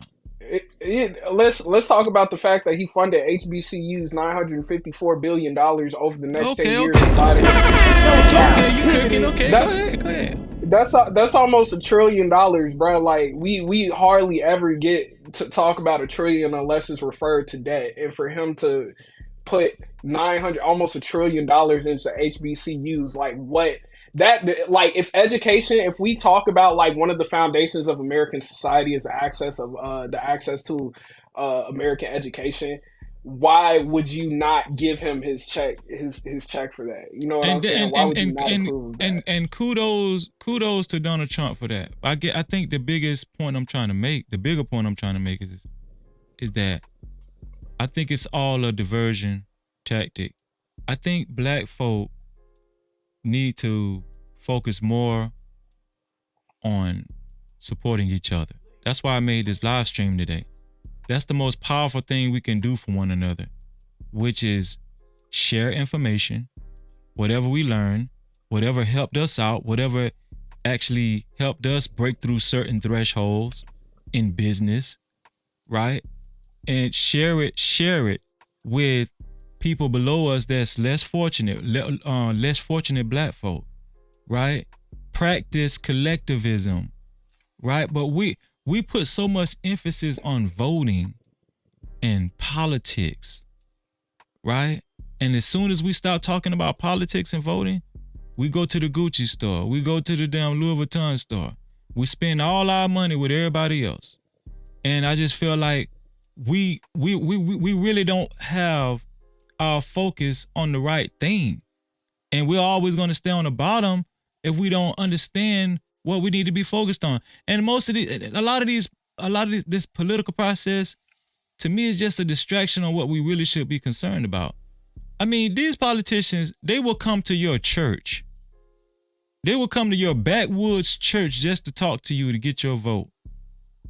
Right? And it's just, to me, it just disgusts me because I see the play. Now, I'm not saying I'm totally against voting and politics, even though with my religion, there's only one person in charge of Freezy, you know what I'm saying? But at the same time, I get the political process. But what I'm saying is that when are black folk gonna wake up, Glow? You think the political process is the answer to black folk problem? I mean, what do you think about that? It's not the only. It's part of it. I think that we should be leveraging our political power because they like to convince us that we don't have political power, so we don't act upon these things.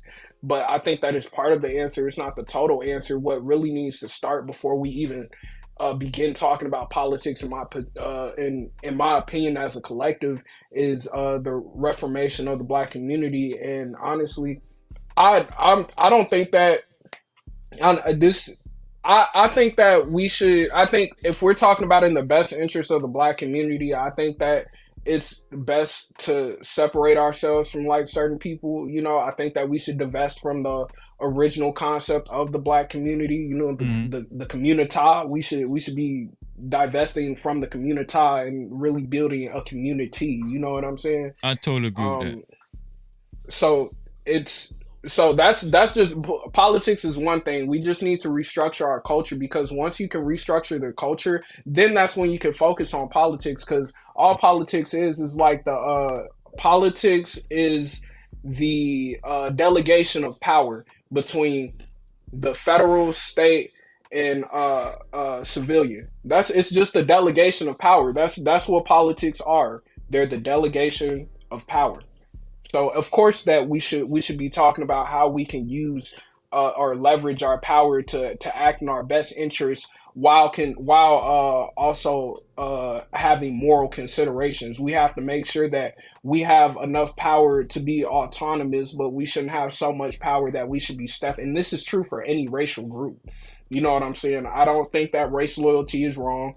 I don't think that I don't think that race pride is wrong. And that goes for white people, Asian people, Hispanic people. This goes for everybody. I just think that we should start I think that we should stop having a hierarchy in the sense that like one race is better than the other, and we should stop attributing pride of a race to like actual racism, which is, you know, believing that one race is over the other. Like, it's okay to be proud about like being black. It's okay to be proud about being white. And I think that a lot of, but speaking from a minority perspective, I think that we should stop buying into the pandering that a lot of these corporations and you know, very far left Democrats, I'll just say Democrats, pitch to us. That's what I really think it boils down to. Yeah, and gay is the new black and shit like that, right? Yeah, bro. Oh my Jesus Christ, bro. Just Jay asked in the comments, what exactly is the community? Could you explain the community versus the community? Can I? Yes. Oh, I want to address that if I could. I'm going to let you address it, but I want Glow made a statement about the community. I want him to kind of give a definition as far as like what's the difference between a community and a community. The community is a hyperbole of what a actual community should be. The community is a hyperbole given to that part of black culture that overemphasizes foolishness. That's how I see it. So like when I say overemphasizes foolishness, I'm talking about the dude on the block with his pants sagging with a 40. Like this is 2006, but like, you know what I'm saying, straight coming to my mind, you know. You saying the ignorance that represents the community. That's the community. Yes. Exactly. I was just trying to build an image, and then the community would be like, you know, strong black leaders like Malcolm X or Thomas Sowell or Larry Elder, you know, Dr. John Henrik Clark, who else? Yaki Awaken is like, if we're gonna go modern, Yaki Awaken, or like, you know, shout out to Yaki going Awaken. back. Yes, sir. And Marcus Garvey, like these, that's what we will refer to, or Sherazad Ali. This is who we will refer to as like being a part of the community as opposed to being a part of the community. You know what I'm saying? When you think about the community, you're thinking about Lil RT, TK, and who else is who else is like pretty bad? It's just like so many of them like rush to your mind that it's just like hard to just list them all. You know what I'm saying? But you got Lil RT, TK, Kodak Black, you know, all these people that pretty much represent. Eeny, meeny, miny, mo. Just close your eyes, you'll think of something. You see what I'm saying? Like, you know, the mammy, like the whole mammy image, or like the Sambo image, like things that give credence to like the offensiveness of blackface. You know what I'm saying? Things that legitimize those stereotypes about black people. And these are things that happen across the board of all races, you know, but it's a focus on black people right now, because right now a lot of us are representing ourselves as the clowns. Like, I'll say this, I'll land my plane here, dude. Like Sukiana and her friends going to a mountain in Africa where slaves walk, twerking on that mountain and then saying for the ancestors, bro. Like what? Like what, bro? That's the what, epitome. Bro? That's the epitome. They don't get no more ignorant than that. They went to the motherland and twerked, huh? No captivity. On land where slaves were traded. Shaking ass said, for the ancestors, bro. I don't think the ancestors passed for that shit. You know what I'm saying? Like, you're making me think we're doomed, man. God damn. This one here for the thug. Hot Sauce, go ahead and respond to what Glow was saying. No, I mean, he made it right? Niggas and hoes are in the community, and you know, respectable black people are in the community, and yeah, I mean, yeah, that's the thing. That's just the point, and we as black people should not. Well, first we got to get a community, because I don't believe we actually have a community. But once there is a community, you know, we cannot give out loyalty for free. There has to be reciprocity, right? There has to, right? Because otherwise, then you're using me and abusing me. Because in every relationship, people use each other, right? But there is something called negligence. And what Kanye is asking for is negligence. Why should I stand for Kanye when Kanye doesn't stand for me? Not me individually, but me corporately. For example. Yeah, give me an example, because I'm trying to figure out what do you mean by he doesn't stand for you corporately. So Apple. Apple is a great example because Apple, you have avid users, avid buyers, right? But they do a great job. They do a great job of servicing their communities with all the after service care, with all the donations to schools and donations to schools of Apple products, right?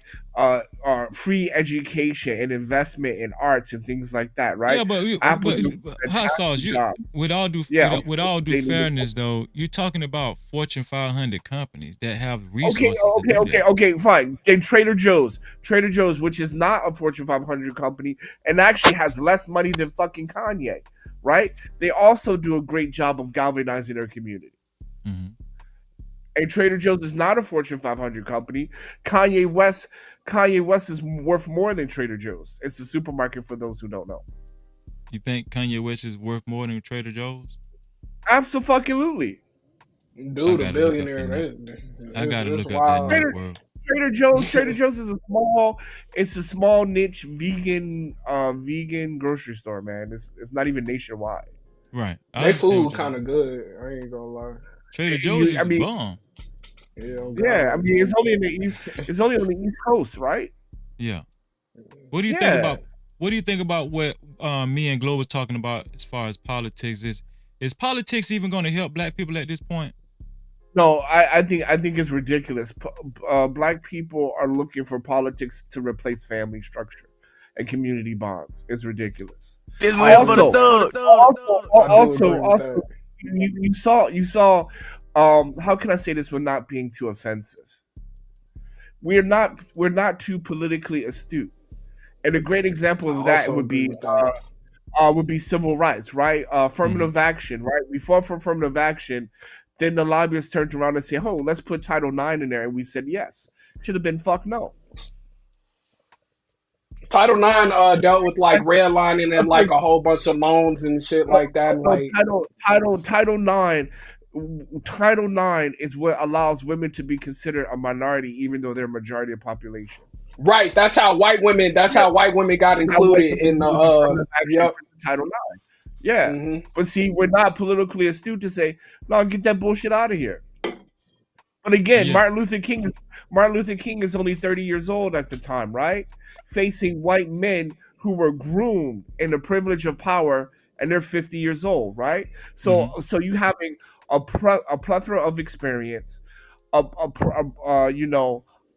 like amounts of money, privilege, and power versus a 30-something-year-old. Because Malcolm X and Martin Luther King, they're young, right? Same thing with what is it? The Black Panthers. They were all young freedom fighters, right? Fred Hampton, RIP.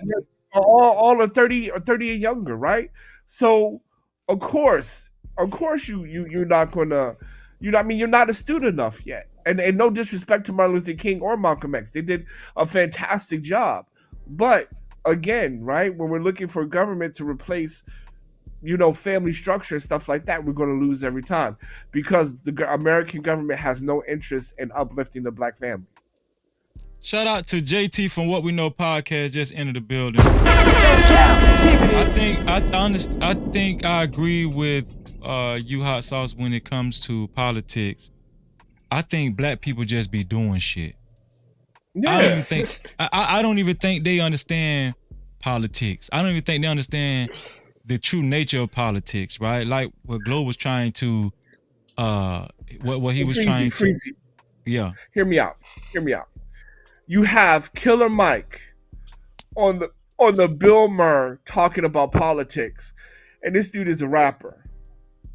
White community, they have people who are graduates from Georgetown, graduate from the Kinney School Public Policy, 25 years and working in Capitol Hill. Right. Who's going to win in that outcome? Killer Mike or the motherfucker who graduated from Harvard with 20 years experience? The representation. But I would love to caveat off that point because there's a nuance there. I think that. Go ahead, Glo. Go ahead. So, even though Killer Mike was speaking about politics and he's a rapper on national television, the fact that he didn't cave to Bill Burr's advocating for or getting him to advocate for like wouldn't be in our best interest, which I don't think is voting for. I'm gonna just say it out flat. I don't think that voting for Joe Biden is in our best interest. I'm gonna just say that. All right. I think that the fact that he stood his ground and decided not to fall for Bill Burr's manipulation to advocate for something that he felt was against his best interest. Like, let's take like. Bill I Burr, I see what Burr you're is saying. that's the But racist. wait, I didn't really finish. Let me clarify. I didn't really finish. That's not my point. But that's not my point. I'm not juxtaposing Bill Burr versus Killer Mike. I specifically. I know that. Right. I'm specifically saying, right. You have a guy on Capitol Hill, graduated from the Kennedy School in public policy, and you have and on the government side. Then you have Killer Mike on our side, and then we're gonna write policy together. Who's gonna come out on top in that situation? I'm not gonna, but I'm not gonna lie. Like, I can't sit up here and act like we don't have advocates that are just as mentally and politically astute or intellectually astute and politically astute. Because we could talk about Larry Elder, we can talk about Clarence Thomas, we can talk about Thomas Sowell. These are like one of the greatest black politicians. Cornel West talks politics too, or whatever. Yes, him too. And then we could talk about you. So, you know what I'm saying? But the point is, so you're absolutely right. You're kind of right. We do have black political pundits that are astute in policy writing. Absolutely. However, they're not. Thomas Sowell is not in the best interest of black America. I disagree. Larry Elder is not in the best interest of black America. Right? They don't. Why do you feel that way? Because they say we don't push a black agenda. They tell you that, right? And if you look at Thomas Sowell's, and when you look at Thomas Sowell's economic policies, because he is an alumni of mine, right? So I've heard him in conferences when he came on campus. Obviously, he's much older than me, but when he comes to give speeches on economics and economic policy, right? So I've heard him in depth. He is not for a black agenda. Larry Elder is not for a black agenda. He's like a conservative Kanye West. That's what you're saying. Yeah, let me say this. Let me say this real quick. Yeah, let him land his plane. Now I will agree with you with Clarence Thomas. Clarence Thomas, I will agree with you because his voting on affirmative action was very correct. So I will give you Clarence Thomas. But Larry Elder, Thomas Sowell, absolutely not. Absolutely not. So I'll disagree with you, and I'll state it very simply. Like, I think that when they refer to the black agenda, I think that we're kind of referring to, like, I think that they're referring to like the black agenda that the community has over the community. But even aside from that, like, let's make this not about race. Like, I think that what they're generally trying to say, and I think that Larry Elder definitely makes this point, is that we're Americans at the end of the day. So the only agenda truly, the only political agenda truly that we should be concerned about is the American agenda, and the nuance in the American agenda is like, you know, the different races and stuff like that. But I don't think that them saying that they don't have a black agenda doesn't mean that they aren't for black people. You know, to be for America in general. To be for America in general is to be for black people, is to be for Asian people, is to be for Hispanic people. Respectfully, I disagree. Glow is saying we should be Americans first, and then. Fuck all that. No, fuck all that. If you don't have a black agenda, you are not for black people. Quite point blank. Period. Right. I disagree, but I respect the point. On top of that, you cannot go to an LGBT meeting and talk about for America, it's for the LGBT, whatever. I don't believe that shit. I ain't gonna lie to you. No. But because the thing about it is, from the LGBTQI community, there's a lot to be learned from them. And they if you're talking about in terms of political subversion, yes, for sure. Please let me finish. The Jewish community would not land for that.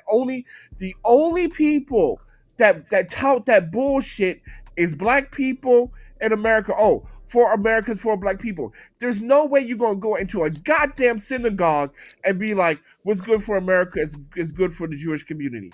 Come, get out of here. You know, the biggest. Get outta here. Listen, the biggest hoax was when the LGBT community said gay is the new black. I'm gonna tell you why. It's because when you look at the makeup of the LGBT community, they tried to paint themselves as a race. But in reality, what the LGBT community is a mixture of people that already had a lot of political influence, that understand politics, that understand business. Some of your most powerful people in the higher ups in these Fortune 500 companies, these major entertainment companies, they are gay. They already understand how to move the needle. So they already had an advantage when they formed that organization. You understand what I'm saying? I don't think people understood that, still to this day understands that about the LGBT community. Now, there's a lot of dumb gay people. We know that. You know what I'm saying? When it comes to on the lower level. But when we talking about the people that's actually putting together these organizations, shout out to Black Lives Matter, right? Black Lives Matter. What's it like? Patricia, I forgot the lady's name. Patrice something. I don't know. We can talk about BLM, but I don't think that's a good organization to like support your point. I'm not gonna lie to what you. I'm saying, this is what I'm saying. What I'm saying is that yeah, they were crooked. We know that, but the reason why they were able to get that far is because their main representation was the LGBT community. If you go on the Black Lives Matter website, their main mission was for gay people. Intersectionality. Yes. Yeah. And so when people go read their mission and they understand, when gay people, when the LGBT community say, hey, these people, they with us, they gay, they're going to get a lot of support. You understand what I'm saying? So now guess what? They're going to be able to lure other people from the LGBT community that have political influence, that have a lot of economic power, such as George Soros. Who knows? Shit, all we know. I'm glad you said it. Listen, I didn't want to say it. All we know. I didn't want to say it. All we know, bro. George Soros might be fucking booty holes behind closed doors. We don't know. I don't even want to say the nigga name. You feel what I'm saying? No, let me land my plane. What I'm saying is that this is why organizations like that are able to climb the ladder faster than black folk. It's because they've already was used to a culture of how politics work, how business works. Black people, the biggest crutch that black people have is that when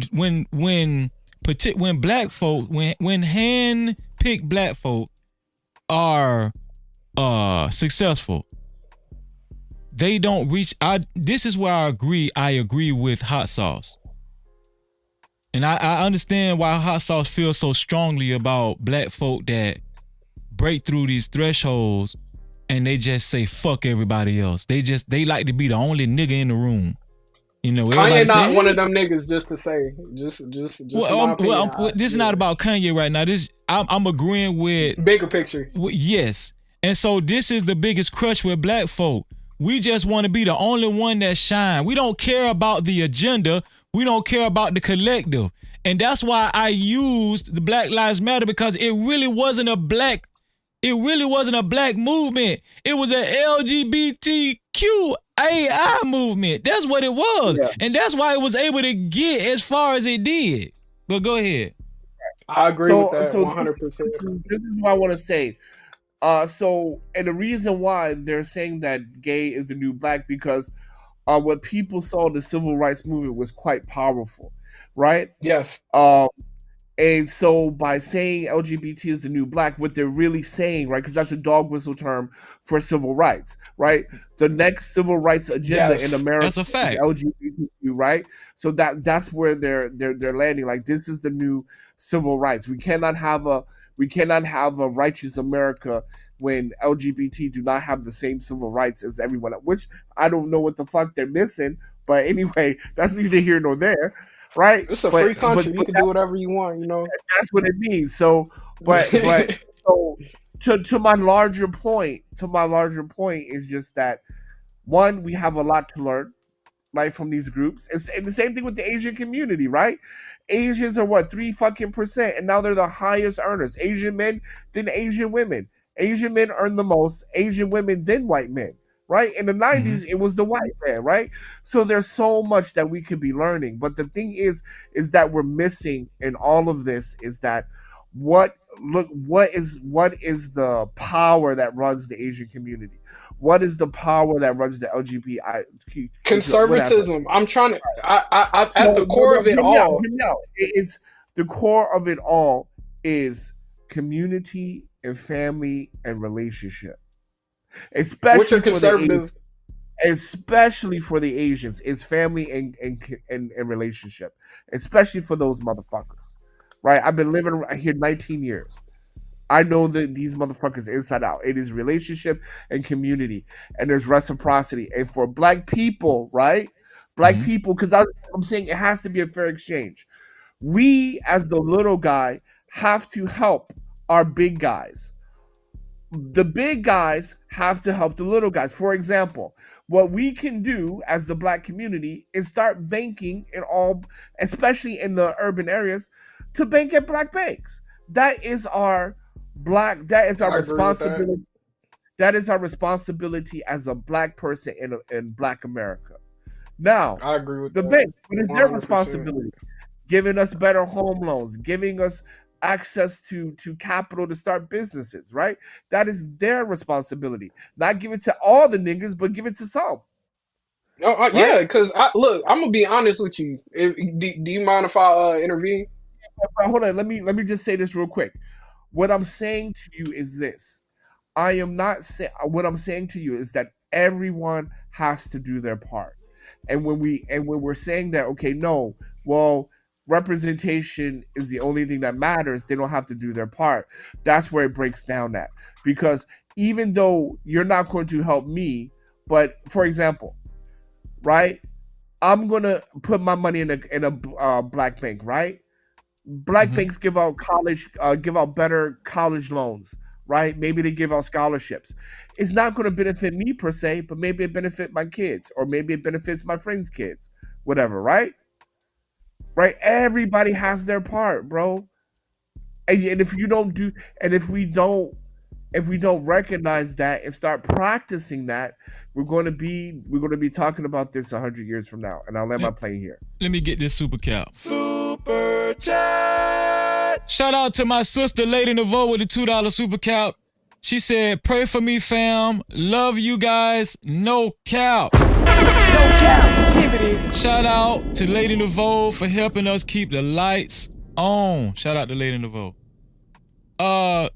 It's about time to wrap it up. I'm gonna get you guys' final thoughts. I'm gonna start with Glow. Glow, what's your final thoughts on where we are as a race and how to improve?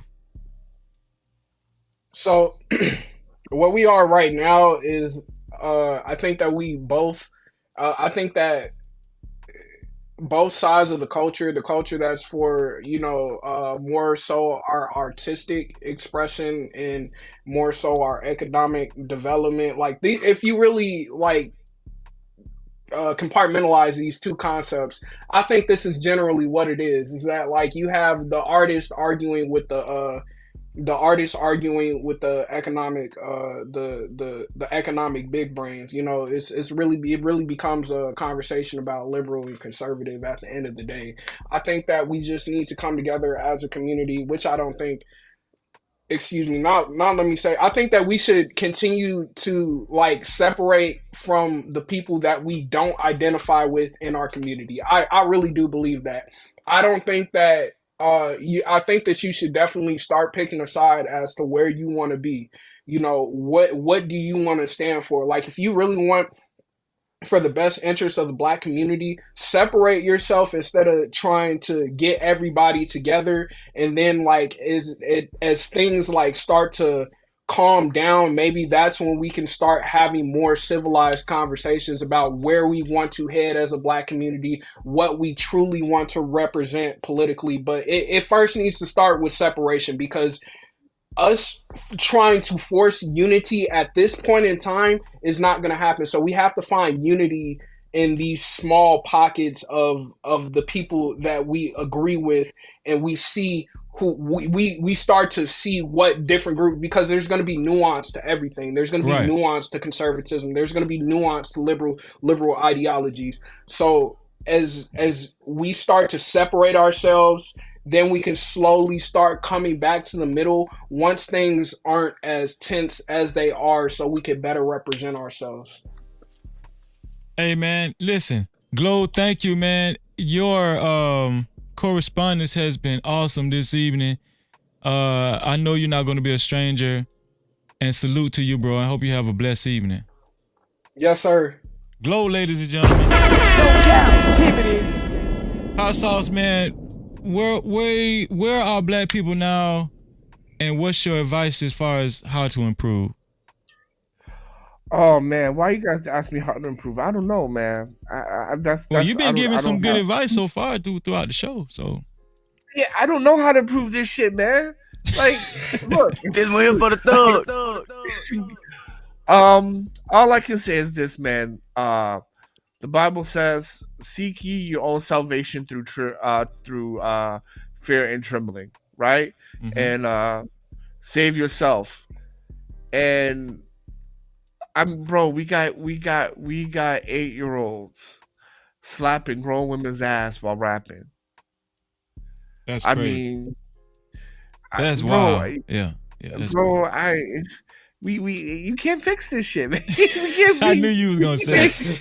Yeah, look, all I'm saying is, look, we got 8-year-olds slapping ass and rapping, and people big up. It's bad. It's bad, bro. All I gotta say to y'all, man, is, you know what? Just save yourselves. That's it. I ain't even gonna go hard. I'm just gonna say, you know what? Just save yourselves, because at the end of the day, man, look, yeah, at the end of the day, I would have never thought I'd see an 8-year-old on social media slapping ass and nobody goes to jail for something. No, But, yeah, listen. yeah. Not only slapping ass in a club that you got to be 21 and up to get in. Yeah, and people smoking weed and drinking around. That's crazy, bro. That's crazy. So yeah, man. You know, this is beyond me. That's all I can say, man. You fix this shit by saving yourself. Shout out. That's all I got. Shout out to Hot Sauce, man. No captivity. Hot Sauce says, save yourself. Don't waste no more time. Save yourself. And, you know, don't waste time around people who's not actually building with you. You know what I'm saying? Who's not actually showing any progress. I actually agree with Glow as far as the tribalism comment. And as far as what Hot Sauce said, I agree with him too. I think two people can be right at the same time. There's no harm in that. It's about time. Let me see. It's about time for the benediction. Let me see.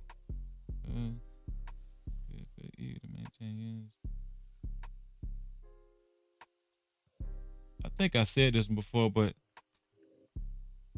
this is appropriate for the subject we're covering. Here we go. This is from the Most High right here.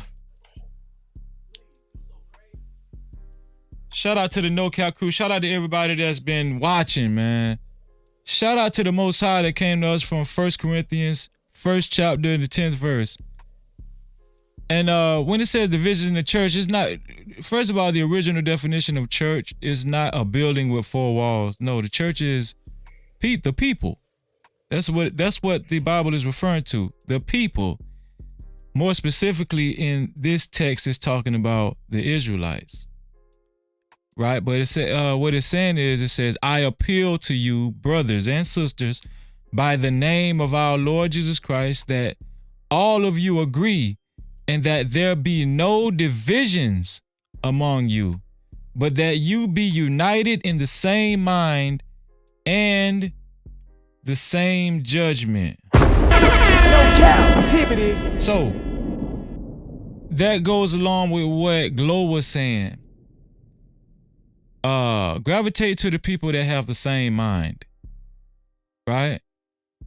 And let that be your tribe, because we can't waste any more time with people who allow foolishness, people who don't mind, who celebrate foolishness. Like we were talking about Lil RT, the little boy that was in the club, slapping the girl on the ass. That, if you ask me, that's traumatizing. That's traumatizing. And that little boy, he's not gonna feel it until he gets older. I blame us for even letting something like that happen, right? We could say it's because he was raised by a single mother. We could say it's because the father wasn't in the home. But one thing we can all agree on is that the one that's going to be affected the most is that little child, is that little boy. Even though it looks like he's having the time of his life. It's here for the thug. It will affect him because he's going to grow up with that same conditioning, feeling like that's okay. You understand what I'm saying? And so I just want us to think about that. Think about the bigger picture on a macro level. I'm sorry I've been taking days off, y'all. I just been going through some things. But the show must go on. Shout out to the No Cap crew. Shout out to the early No Cap crew that showed up early. Right? Shout out to all of the moderators, especially the top tier moderators that's been leaving all the Cash App information in the chat, the like, share, and subscribe information in the chat. Thank you. Right? Shout out to all the moderators. Shout out to everybody that was in the chat, that was participating and giving their opinions. Shout out to everybody that's watching. Shout out to everybody that hit the like button. Shout out to that one person that hit the dislike button. I appreciate you, man. Appreciate y'all. Thank you. Let me see. And also, I really thank Next Level for his cash cap, for his $5 cash cap, and I thank Hassan for his $10 cash cap. Thank you. I really appreciate it. And I thank Lady Navo for her super cap. I want to thank Brian for being the first sponsor of tonight's show with his $20 super cap or cash cap. I can't remember exactly what it was. It was last show. And I want to thank, I want to give a big thank you to the sponsor of the show. A big thank you. No captivity. To Joseph A. Gomez. Joseph A. Gomez. Y'all see him scrolling down to the bottom of the screen on the ticker. Joseph, thank you, man. And may God bless everybody that contributed. I want to thank Hot Sauce for coming up as always, giving his verbal contribution. And I want to thank Glow for coming up and giving his verbal contribution and giving a great conversation. Both of you, thank you. Thank you to everybody that's already a member of the No Cap campaign. To be a member of the No Cap campaign, all you have to do is highlight anything you like about this platform, share it to any one of your platforms as you see on the right there, and screenshot what you shared to any one of your platforms and email it to freezy76@gmail.com. That's freezy76@gmail.com. It's right there in the chat. Screenshot it. Do whatever you need to do. Freezy76@gmail.com, and you will become an official member of the No Cap campaign. No captivity. Thank y'all, man. I really appreciate y'all, man. Thank y'all. Thank you to all the moderators, man, that always show up. Emperor, Phoenix, Just Jay. Thank y'all. I really appreciate y'all, man. Your car. Thank y'all to all the moderators that always holding me down. Genesis 1 was here earlier. Thank you, Genesis 1. Thank you, man, for always holding us down on the moderator side. Lady Navo, thank y'all I really appreciate y'all. And all the other moderators too. CMP on deck. I seen you, bro. I seen you. Let me see. 907 Good Eats, Hassan, always holding us down on the moderator side. Hey, 907, I want to say this. 907, I was ghost watching your channel the other night. I really thank you for T-Will, I see you. I really thank you for putting 907 put my she put my channel in her chat even when she didn't even know I was watching. But I was watching 907. 907, I got a lot of love for 907 Good Eats. I really do, man. No Cap-tivity. I was sitting in my bed watching. I wasn't even in good spirits. I was not in good spirits. I have not been in good spirits. But when I seen 907 on her own, without me even being present, put my channel in her chat, that touched me. It really did. And 907, I had already said I was gonna say thank you for that. Just for thinking that much of me to put my channel in your chat. I really appreciate that. Thank you. Thank you so much.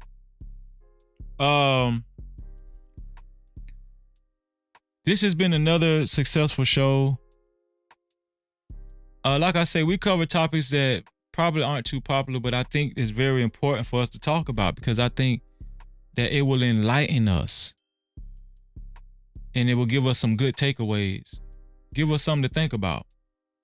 Until the next show, y'all know what I always say. To free yourself, you must heal yourself. And until the next time, we out.